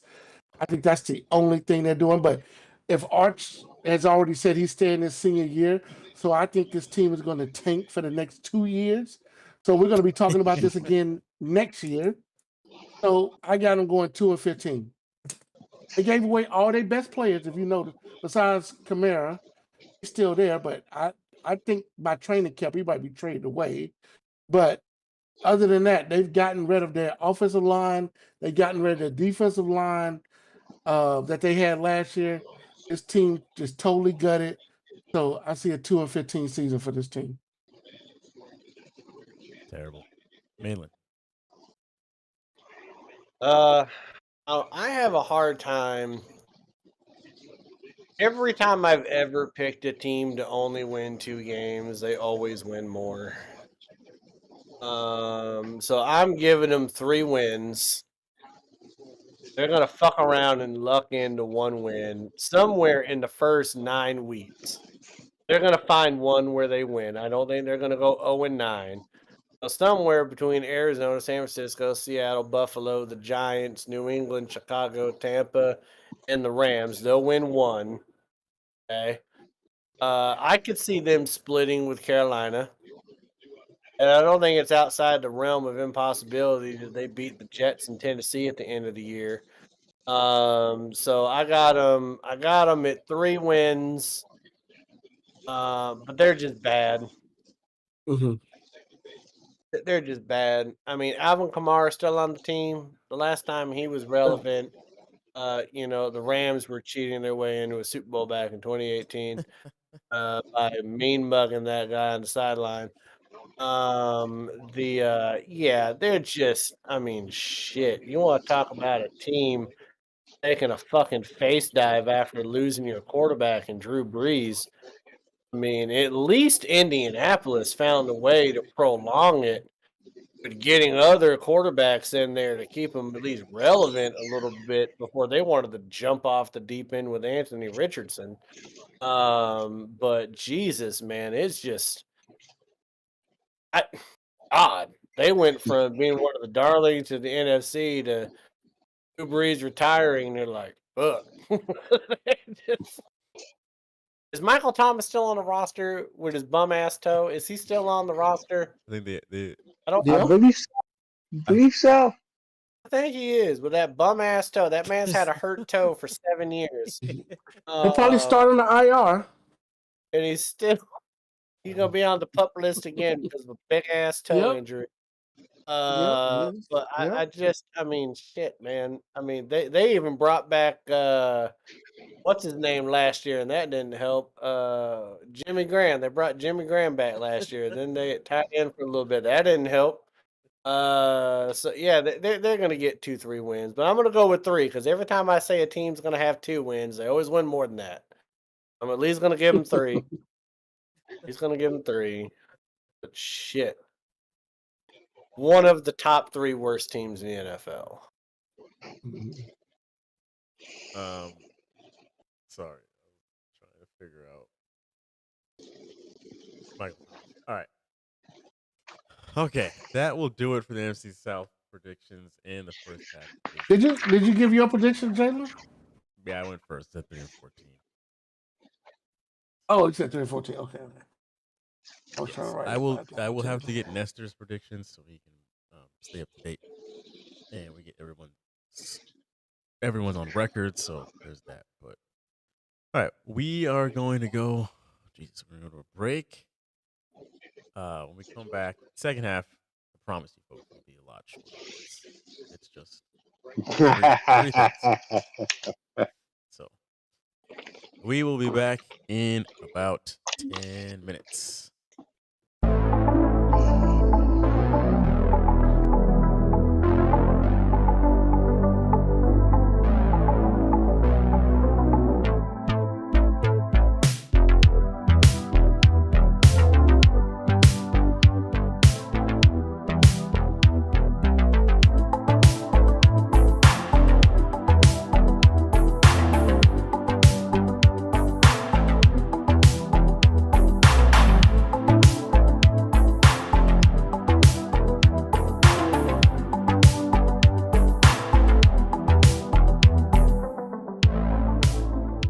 Boys, it is about that time. Predicting every single division in the NFL for this upcoming season. We're going to start off with the NFC South. Who do you think is winning the NFC South in 2025? I think Tampa is going to win it for the 5th year in a row. Mainly because Panthers are seemingly on the up. However, I don't think they're on the level as Tampa or Atlanta quite yet. They're like kind of right there on paper, seemingly. New Orleans, I don't really say much about New Orleans. We all know what that is. I think it's just going to come down to Atlanta and Tampa like it has these past couple of years. But I really like Tampa's roster. They're looking like they're going to have a similar year to what they had in 2024. And I think they're going to have around the same amount of wins, give or take a win. They bolstered up that offense. They've got a pretty nice squad this year, so I'm going to take the Bucks to win the NFC South for the 5th consecutive year. But who do you think is going to be winning the NFC South? Let us know in the comments below. Wait is over. DeAndre Ayton has finally signed a deal with the Lakers. He signed for a 2-year deal with Los Angeles. Lakers finally have a center. This is also a very Laker move. Like, it just makes sense for DeAndre Ayton to be a Laker. I feel like he will fit in just fine there, and he just fits that like group of characters the Lakers have. The Lakers just always seem like a TV show with LeBron and now Luka and Austin Reeves, and now DeAndre Ayton is just like, he just joined the cast. Like, it just seems like a no-brainer. So the Lakers officially have one center now. Wow. What do you guys think about this move? Let us know in the comments below. We're talking about this tonight on our podcast, Wednesday night, 9:30 p.m. Eastern time. So if you want to join the conversation live, feel free to join in. Link's always in the bio. Don't think certain people know how the NBA actually works, but no, it is not always just by the numbers. If that was the case, we would just give the Thunder the title right now because they had the best record, right? That's the highest number in the win column. So shouldn't they just be NBA champions? Like, no, it's not how it works. You still have to go play ball. The fact that SGA led his team to the best record in the NBA, also, while he's got dudes in and out of the lineup due to injury all year. And I will say, it's pretty impressive that he sent Jokic, the former MVP, packing, got him up out of there. Pretty impressive. It's not just about the numbers. Like, you can go back throughout the history of the award. It's not just who's averaged the most points, who's had the most impressive stat line. It's more than that. Like, that doesn't make you the most valuable player in the NBA just by numbers.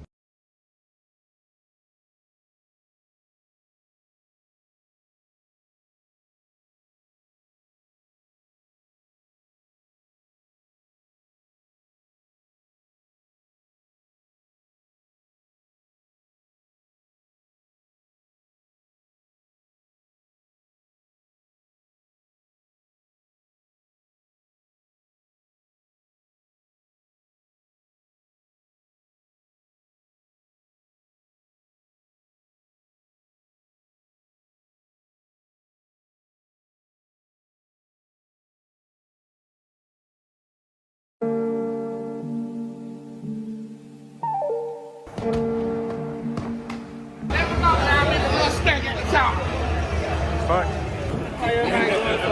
Well, I just walked 2 miles of this damn stadium. Can I get a Miller Lite, man? Okay. I like your shirt. It's like $18. Fuck. We're Road G, seats 21, 22. And LSU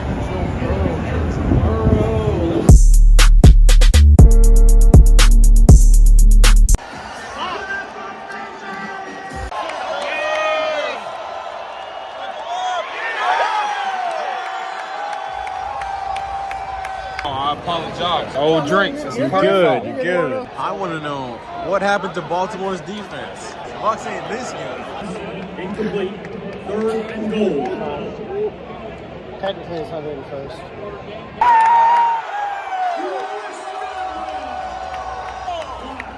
Holding. Bring that shit back. You're a wizard.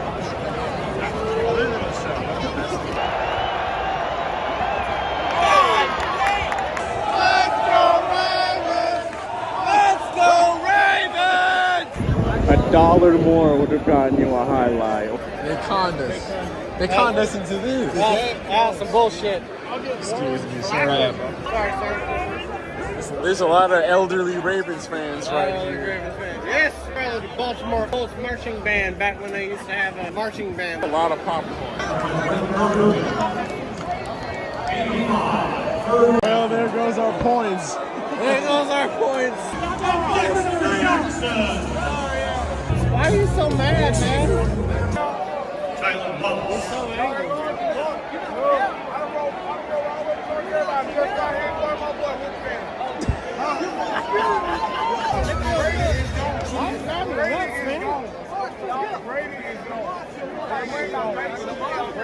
Let's go into the exit.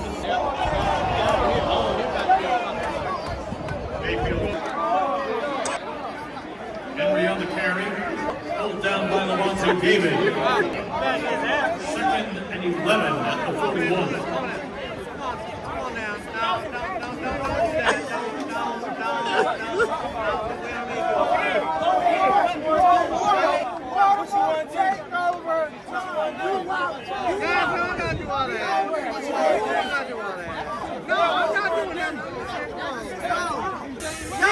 Y'all lucked out with Brady. You lucked out with Brady. Three. Last shit on that. That year before that. You 5-2. So you bet we 4-3. Yeah, we 4-3, and we gonna win our division. Y'all will not. No, you're not even knowing. Atlanta's way better than y'all. You crazy. Oh shit. Atlanta's way better. Giannis is better than the Joker right now? Well, maybe I think he was talking about like a few years back. Oh no, not right now. During that time period, Giannis was a better player. During the 3 years that the Joker won the MVP, Giannis is better. And Giannis won a championship. Jokic won one too. He won one. Giannis won So one. did Giannis. That's right. They both won one. So tell me why Joker won 3 and Giannis didn't win at all. Because he's got better numbers. He's a better basketball player than Giannis. He also had better people around him too. He had better help. He had a deeper bench. He had everything around him. When he won the championship, that was Giannis. During that time period, Giannis was a better player. This NBA free agency has been wild. The Bucks just waived Damian Lillard, Brook Lopez left, now he's a Clipper, and they just signed Miles Turner. If you're a Pacers fan, you've got to be sick. They just went from being a game away from winning their first title to now they're probably going to be a pretty bad team this upcoming year. Jordan Clarkson is now a Knick. I know it's not a free agency move, but a trade. Cam Johnson for MPJ. Did not see that one coming. Moving over to my Celtics, I understand we had to get out from under that apron. The amount of money that they were getting hit with was just way too ridiculous, so I understand the moves. But damn, Drew Holiday to Portland, Porzingis to Atlanta, Al Horford, we'll see where he ends up, but he won't be back. Luke Cornett went to San Antonio. This is going to be a very strange gap year without JT and then all of those other missing pieces that are actually gone. But it's just going to show, like, the East is so wide open 2025, 2026, because obviously the Celtics are not really title contenders. Indiana's not title contenders. Knicks still trying to find their head coach. Whoever does come out of the East next year, they're just going to get waxed by the West in the end. So I don't know how much it really matters, but this free agency has just been all over the place. Let us know, what have you thought of NBA free agency so far down in the comments below. SGA did win MVP. Jokic finished second place in voting. My question to you guys, do you think SGA was deserving of winning MVP? To me, it was no question. I mean, he was clearly the most impressive, dominant player throughout this season. And if you look where the Thunder are right now, 3 wins away from going to the NBA Finals, they would not be here without SGA. Congrats to him. Well deserved. Would you have voted for SGA or would you have voted for somebody else?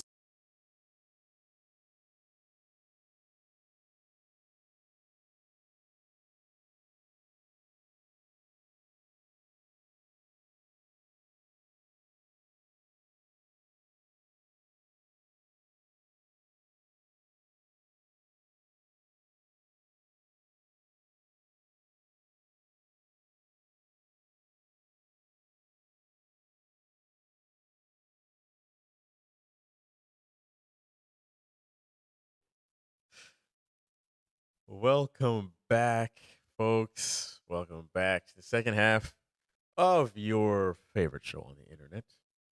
For the review, episode 243. We're all still here. Nestor is still in Cancun or just came back, something like that. Yes. We are going to, of course,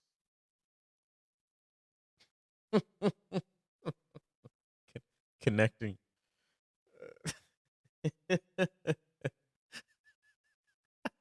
He's like, you seem remotely familiar.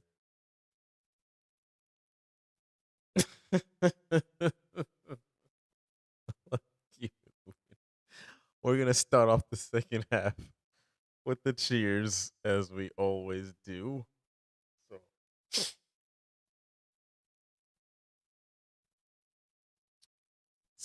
Speaking of his wife.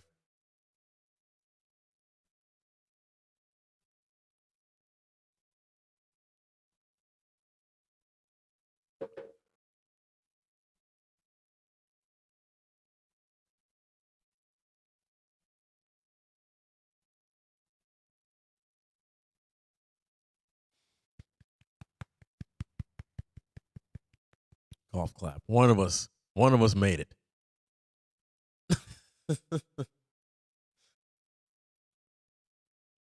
Wow.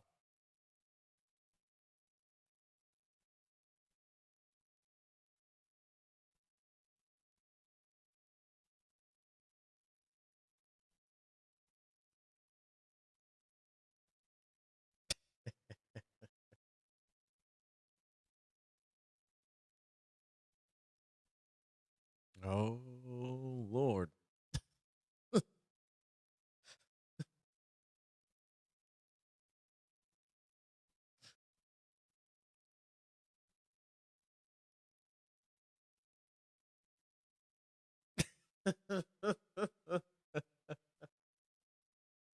Something tells me she's heard it.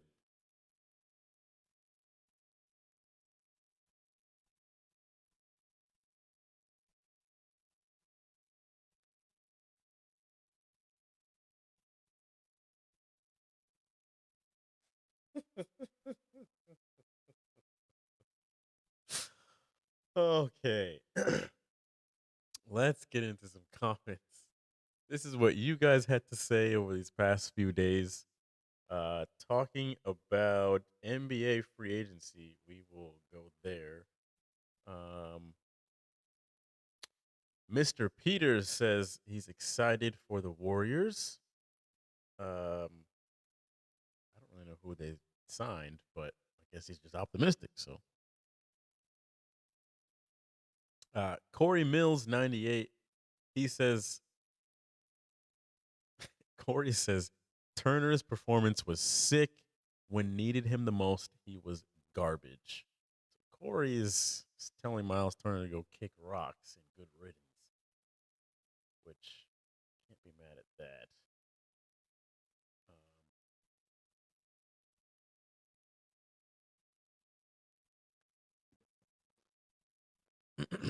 This is true. I think that was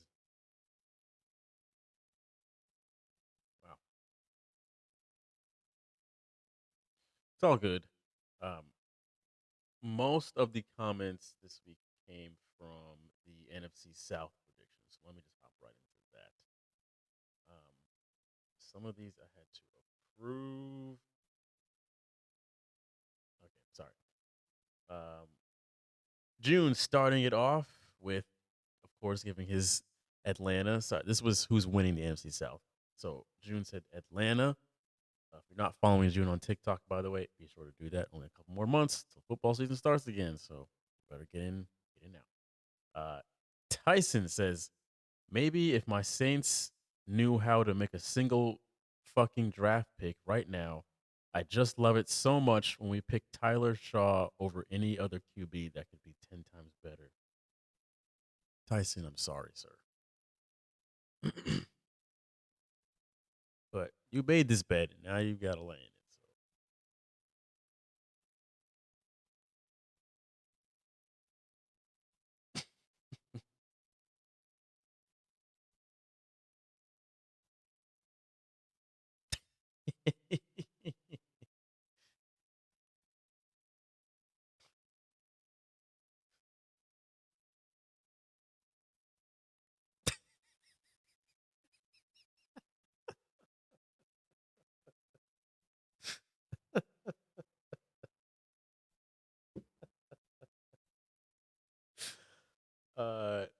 Duke says Carolina. David says Bucks. Trey says Tampa. Ovaltine Jenkins says Atlanta hurt themselves reaching for Pierce and giving up a first rounder next year. All depends on Penix, though. Panthers are probably another year away. Land.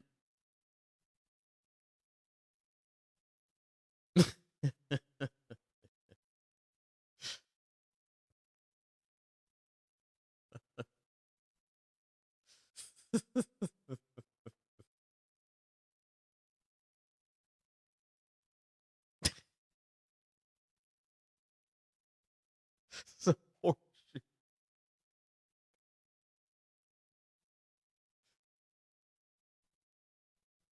That is him. Shout out to Jenkins. Lando says Tampa and Baker so tough. Always got my Eagles number. I feel like Penix is gonna surprise so many people this year. However, Dakota Longwood says Bucks win the NFC. That's strong. That's what he said. Uh, Caleb says do the NFC North. That's coming soon. Caleb. Blue Eagle says Carolina. Tone Reviews. Here's a guy who doesn't know ball. Thanks, Tone Reviews. And then random person that says Dirty Birds. So seems like the consensus is Tampa.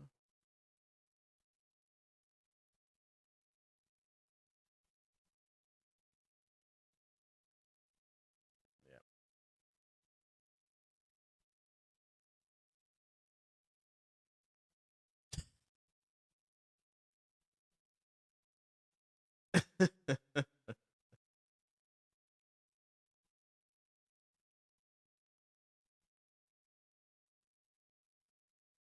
Oh, Ovaltine makes videos too. I'm looking at his page right now.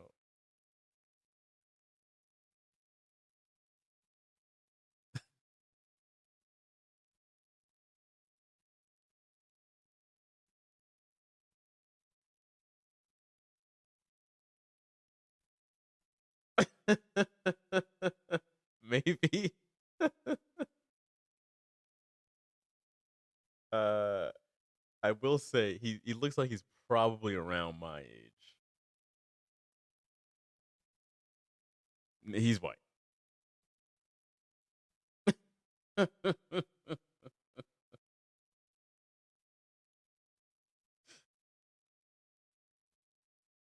Well, I will say he's Ovaltine Jenkins 89, so we're gonna assume he's what 30, 35.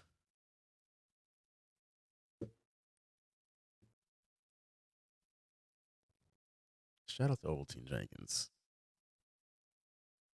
we're gonna reply. There's gonna be a real reply to his comment with this one. So.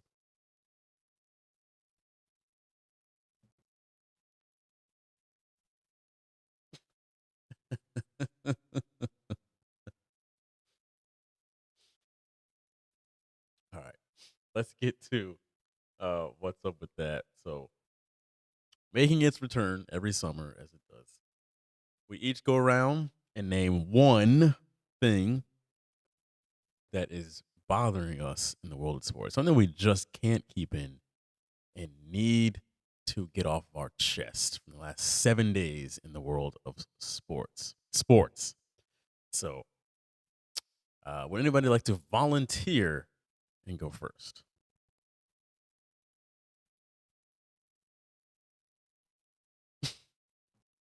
All right, June, what's on your heart, sir?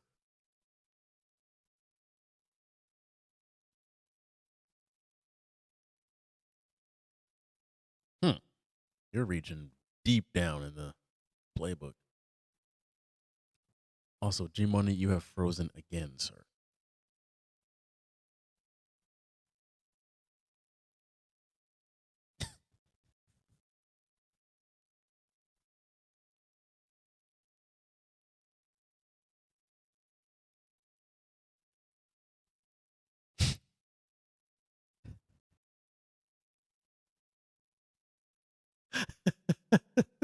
The whole episode. Yeah, the whole second half.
have you been watching Wimbledon?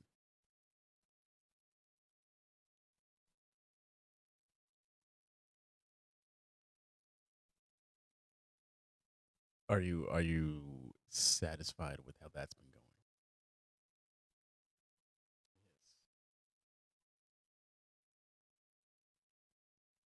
going? Oh yeah. Yeah, it's weird time too.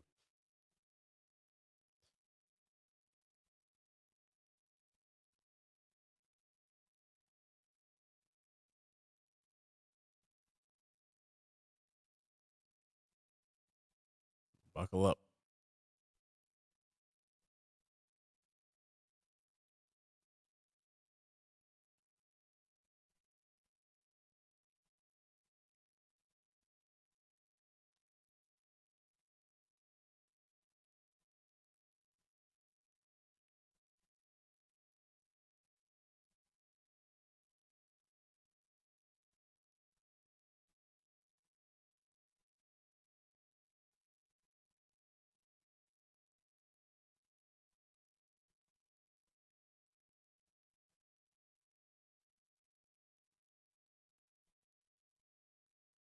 But you have no one. You've got absolutely no one. You're like that kid in high school, the junior senior prom, who broke up with his girlfriend, was kind of homely, but then thinks he can get like the head cheerleader, and he goes up and asks her, she laughs in his face and says no.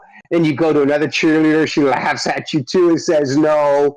And you go to someone else and she says no. 3 other girls you haven't even thought about asking say no straight off the bat. And then you're left freaking going and asking your second cousin to go to the fucking prom with you because, hey, back in middle school, she was kind of good looking. And that's the coaching search in a fucking nutshell. Oh, God. Oh, no. I mean, That is such a synopsis. I love everything about It's it. hilarious. It's hilarious. All right, Jalen, does yours have to do with the WNBA? No, it does not. Mine is an NFL one, and it is the Pittsburgh Steelers. They went and signed Jay Ram, and I am just confused. I know that I'm sure a lot of Steelers fans were happy to get rid of Fitzpatrick because he hasn't really done too much recent years. But well, they're still happy. Read the fan pages. They're thrilled. I'm sorry. Doesn't it seem like you're trading out for another secondary player that hasn't really done much in the past few years? Like, what is the huge upgrade here? Their whole team, it's like, at least, the star players, it's like, 2017, 2018, 2019 Pro Bowl. Like, what? It is not the late 2010s anymore, folks. Like, I don't see what they plan on accomplishing in today's NFL with their roster. I love how they got rid of Pickens because he was a diva and me first, yet they signed Aaron Rodgers and traded for Jalen Ramsey. It makes a lot of sense. Like, literally, Pickens for Metcalf, Russell Wilson for Aaron Rodgers, and then Fitzpatrick for Ramsey. Like, what? What is going on? I really can see this is either going to go fantastic or so disastrous that this is Mike Tomlin's last year coaching the Steelers. So that's my what's up with that. It's just the state of the Steelers going into this season. Well, the crazy thing about the Fitzpatrick trade for Ramsey is that freaking back in 2019, Pittsburgh traded Miami for Fitzpatrick. I'm like, oh, well, let's do it again. It worked out well the first time, and it worked okay for the first couple of years. But what? I mean, I get that Jalen Ramsey was discontent in Miami, not thinking that it was the team that he wanted, even though they signed him to an extension. I think right after he got there. But Pittsburgh doesn't need corners, and Miami doesn't need to lose corners. I mean, that trade made no sense in that respect. They don't need a safety. They need a corner. They definitely need a corner now that they don't have Jalen Ramsey. And, I mean, if you're going to do anything, trading to Pittsburgh, and you didn't just trade Jalen Ramsey, Fitzpatrick, you also traded your tight end, Jonnu Smith. So you traded them and a draft pick. The fuck? And then they made Darren Waller out of retirement from the Giants. I think it's just hilarious in the sense that Ramsey was tired of being in Miami. So let's keep track, right? So he played in Jacksonville, then he went to LA. Then he goes to Miami. He's like, I don't want to play for Miami anymore. I want to go back to the West Coast. So Miami's like, bet Pittsburgh. That is what I thought was hilarious about the whole trade, is that they sent you to the least West Coast place you could go. Freeze your ass off, Jalen. That's what was hilarious to me. I love that. Now my Ride or Die in 5. This has been a fixture for me on the Ride or Die in 5. And a year later, people still can't figure shit out. So let's go ahead and talk about the WNBA for a second. Because Caitlin Clark. Let's not forget about the fact that ticket sales were up 500% before she got hurt. And then they went down 300% once she got hurt. Even the Indiana Fever tickets went down 300% after she got hurt. Now, let's talk about the All-Star game for a second. Okay? Because the way they do it is they take 50% of the fan vote. Then they take 25% of player vote. And then they take 25% of media vote. So, Caitlin Clark received the most fan votes of the 2025 NBA All-Star Game, WNBA All-Star Game, with a record-breaking 1,293,526 votes. Okay? God damn. So that makes her the captain. Fan votes 3 million votes, right? So she ended up being the 9th most vote getter because the players hate her. When are people going to start understanding that the 4 WNBA teams that they just announced that are going to come in 2027, 2028, 29, 2030, it's all because they're banking on the popularity of Caitlin Clark. Angel Reese is butthurt as shit because she's not even on the All-Star team. So that's crazy. Me Bounds missed it by a whopping damn near 400,000 votes. But I don't understand the hate these women have, and I'm just gonna say it, guys. It makes me worried about women in politics, to be honest with you. Because at least when Jordan was in the NBA, everybody else said, listen, man, I'm gonna eat because Jordan's eating too. You know what I mean? Jordan's eating too, so I'm gonna get mine because Jordan's getting his. And they propped him up. They said, hey, Jordan's great. Jordan's this. Jordan's that. Everyone propped him up because they knew he was that guy. The WNBA, I don't know if the player vote happened while everyone was simultaneously on their period. I don't know. But the fact that she went from the record-breaking votes with fan votes to being number 9 overall is insane. Stop trying to beat the shit out of the hand that feeds you. Right. This league is going to grow and be amazing because she is amazing. It's not because she's white. It's not because of her race. It's just because she can ball. She can hit the three. She's the Steph Curry of the WNBA, and that's what's selling ticket is hitting these crazy ass threes. And she can drive to the hoop. All this shit. She's got some bravado. I don't understand what these players are doing.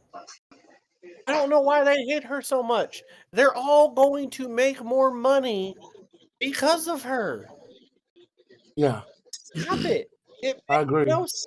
Yeah. It's jealousy is what it is. It's jealousy. They can all be millionaires. They can And all be millionaires. it is so asinine to me that Because they're a women. league that is going to benefit again out for June safety. This league is going to prosper and grow leaps and bounds off the possibility of someone like Caitlin Clark if the league don't beat the shit out of her out of the league like the NFL did Andrew Luck. But that's besides the point. That was more the Colts than Andrew Luck. But she's their ticket to everyone else getting richer and everyone else being better and more profile, more media rights, all this stuff. Like, what the hell are we doing? So until the WNBA gets their act together, which they probably won't, this is probably going to be my what's up with that for the remainder of the summer. Because these women are just as athletically gifted as they are. They're some of the dumbest fucking people on the planet are doing this shit they're doing. Mm-hmm. I don't understand it. I don't get it. What the fuck? How do you get 1.3 million votes from fans and end up the 9th most votes? And with the way they're doing the weight scale, Yeah. like, come on. This voting was Man, really this is real. telling because it just showed like, Mm-hmm. yeah, the general public, like, we get it. Like, we know what we're seeing and we want to continue Mm-hmm. seeing her do her thing. But it's like clearly within the WNBA, there's something up where if you want to chalk it up to just cattiness, sure. But it's kind of embarrassing now where it's like, come on, ladies. Here's one more thing. I know it's 11:45, but here's one more thing. This is crazy to me. Last year, the Chicago Sky won the in-season tournament when Angel Reese was hurt, right? And everyone was lauding Angel Reese is a champion of the in-season tournament. All the pundits, even the media, Angel Reese this, Angel Reese that. She didn't even play in the final, right? Caitlin Clark did not play in the in-season tournament championship. The Indiana Fever win it, and she was in there celebrating with her team. Everything from everyone is, oh, well, she didn't win it. She wasn't playing. She didn't do this. And I'm like, it's just the same thing that happened last year with Angel Reese. I'm like, what are we? What is? I don't understand the issue. I really don't. It's almost like the WNBA is like, listen, man, either you're black or you're lesbian, and we love you if you're black or a lesbian, but if you're just a straight white woman, we all fucking hate you. That's really what it looks like to me, man. It's weird. I mean, even Paige Beckers that's playing for who the fuck she playing for, Gary? Dallas. Dallas. Played for Dallas. She's there talking about, white privilege and stuff like that. And I kind of feel like she's doing that because she has to, because she don't want her ass beat. Like, the whole thing's just kind of weird. I don't like how the WNBA is so racial. It's like, if you can ball, you can ball. Right. It wasn't like that in the NBA when Larry Bird could play and all the other best players were black. Like, if you can ball, you can ball. It is so crazy. And she's not even the first white woman to be great in the WNBA. Right. Sue Bird was great. Breonna Stewart was great. I don't understand. Breonna Stewart is still great. Breonna's still great. Still great. You're right. She's still great. She's still great. I don't get it. I don't understand it. The WNBA is trying to eat their own wild. Now I'm going to keep talking about it. I'm going to keep talking about it, Jalen. I'm going to make us really unpopular because I'm going to keep talking about it. Pisses me off. Weirdo activity in the WNBA. If any WNBA player would like to come onto our show and explain what's going on Please do. with the whole hatred of Caitlin Clark, we will give you some time. Yeah, get me fired from Starbucks. Let's do it. Good idea. A really good idea, dude. It's a great idea because they can then explain what's because they can try and explain how it's not what it is. Because in all honesty, Clayton's brought in the viewership, which has then increased revenue, which then has increased player revenue, which has also increased the ability for players to do outside national commercials, which is increasing their revenue, which then allows them not to go overseas and play basketball during the off season. And how you can't hate someone because they gave you those opportunities because everybody wanted to see her play. I'm sorry. The TV revenue was 30 times greater than what it would have been had Caitlin Clark not gone into the WNBA last year. Right. It's just the facts. And that's all, like G Money just said, that's all going to go back to the players. Because they have a collective bargaining agreement that so much of that income has to go back to the players. So they're all going to get money because of that. Angel Reese is going to make more money because of Caitlin Clark. Same with Brink. Same with Paige. Same with Brianna Stewart. Same with Aja Wilson. Asia Wilson. Now, I do think that Asia Wilson is still the best player in the WNBA right now. Yeah, of course she is. And she deserves the spot that she has with the Nike sponsorship. She does. I mean, shit. I went in Las Vegas. I went into the Nike. Yes, God damn it, we just took the lead. Yes, we did. I went to the Nike store in Las Vegas, and Asia Wilson all over the goddamn place in that Nike store. Well deserved. But she's not bringing in the viewers that Caitlin Clark is. Right. Why the hell are you beating the hell? I mean, so here's the thing, right? So when we went to Vegas last week, we came in on Sunday. The Indiana Fever were playing the Las Vegas Aces in Vegas. The Las Vegas Aces home arena is in Mandalay Bay. Seats about 15,000. They were not playing at their home arena in Mandalay Bay. They were playing in T-Mobile because they sold that out. And when we were coming in, they had barricades up. They had traffic cops. It was like, we knew that they were playing here, and we were talking to the limo driver, and she was like, yeah, this happens when Indiana's here. Indiana's playing. It's like, hello. Would it be like that if Indiana were playing and it wasn't Caitlin Clark? No, they would be playing at their arena, Mandalay Bay, and they'd probably be selling. I mean, they don't do bad. I mean, they average about 10,000 fans a game, except when Indiana comes, and then they're averaging 45,000 because they're filling out the stadium. So I mean,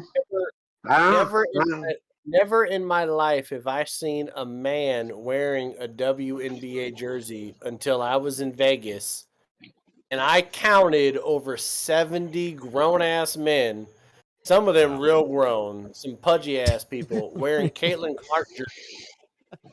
I didn't see a single person wearing a Las Vegas Aces jersey, but I saw a lot of grown-ass men wearing Caitlin Clark jerseys. I had never seen that before in my life. I'd never seen a grown man wear a WNBA jersey, but it was littered all over Vegas. Grown-ass men wearing Caitlin Clark jerseys. Want to hear something crazy? When I lived in Vegas, I had Vegas Aces season tickets. Yeah. That's a I had Vegas Aces season tickets. That is. Yeah. I will say, last summer, around this same time of the year, I was in Disney, and there was a girl and her mom. Girl was probably like 10. She had an Iowa Caitlin Clark jersey on, and I started talking to them, and that was the first time I've ever had a basketball conversation with a girl that was like that age. And she was like, "Oh, did you watch the All-Star game the other night?" And I was like, "You watched the WNBA All-Star game?" And like, I forgot where they were from, but they were like huge fans, and it was like the craziest thing to me. She's going to do what WNBA did that Steph Curry did to the NBA. Because to me, similar play styles. You can just hit the three from anywhere. You can still drive in. It's more of a finesse game. I get it. And you're different. Like Steph Curry was different in the NBA. Like Steph Curry looked like everybody else when he started real popular in the NBA. She has the potential to do it, but in the NBA, no one's beating the shit out of Steph Curry. They're like, get your bag, get your championship, because I'm going to make more money when I'm a free agent. The WNBA is like, sit down, bam. Like, it's just, don't get it. It's like, I hate you because I'm making more money because of you. So I hate you. Like, that makes no sense, but that's women, as most of us know. Doesn't necessarily make sense. It doesn't. We're going to cut that out, though, right? Yeah, no, we're not. We're rolling live. We're going to bring this plane in for a landing. That's what we're going to do. Yeah. All right, folks. We have recorded 2 episodes in one night here. So I want to thank you all for watching. Next week, Nestor will be back. Nestor's going to host the show next week. That's what I say is going to happen. He's going to. Nothing he said. That's cool. Nestor's looking at media 3/4 of the time on these episodes, man. He'll never talk. Yeah, thank you all for watching, listening. If you want to follow us on social media, it is at AFR Sports. If you want to follow June, his TikTok is linked down in the description below. So be sure to do that. With that being said, folks, have a great week. We'll see you back here next week, same time, same place. And thanks for watching. Peace out. Peace.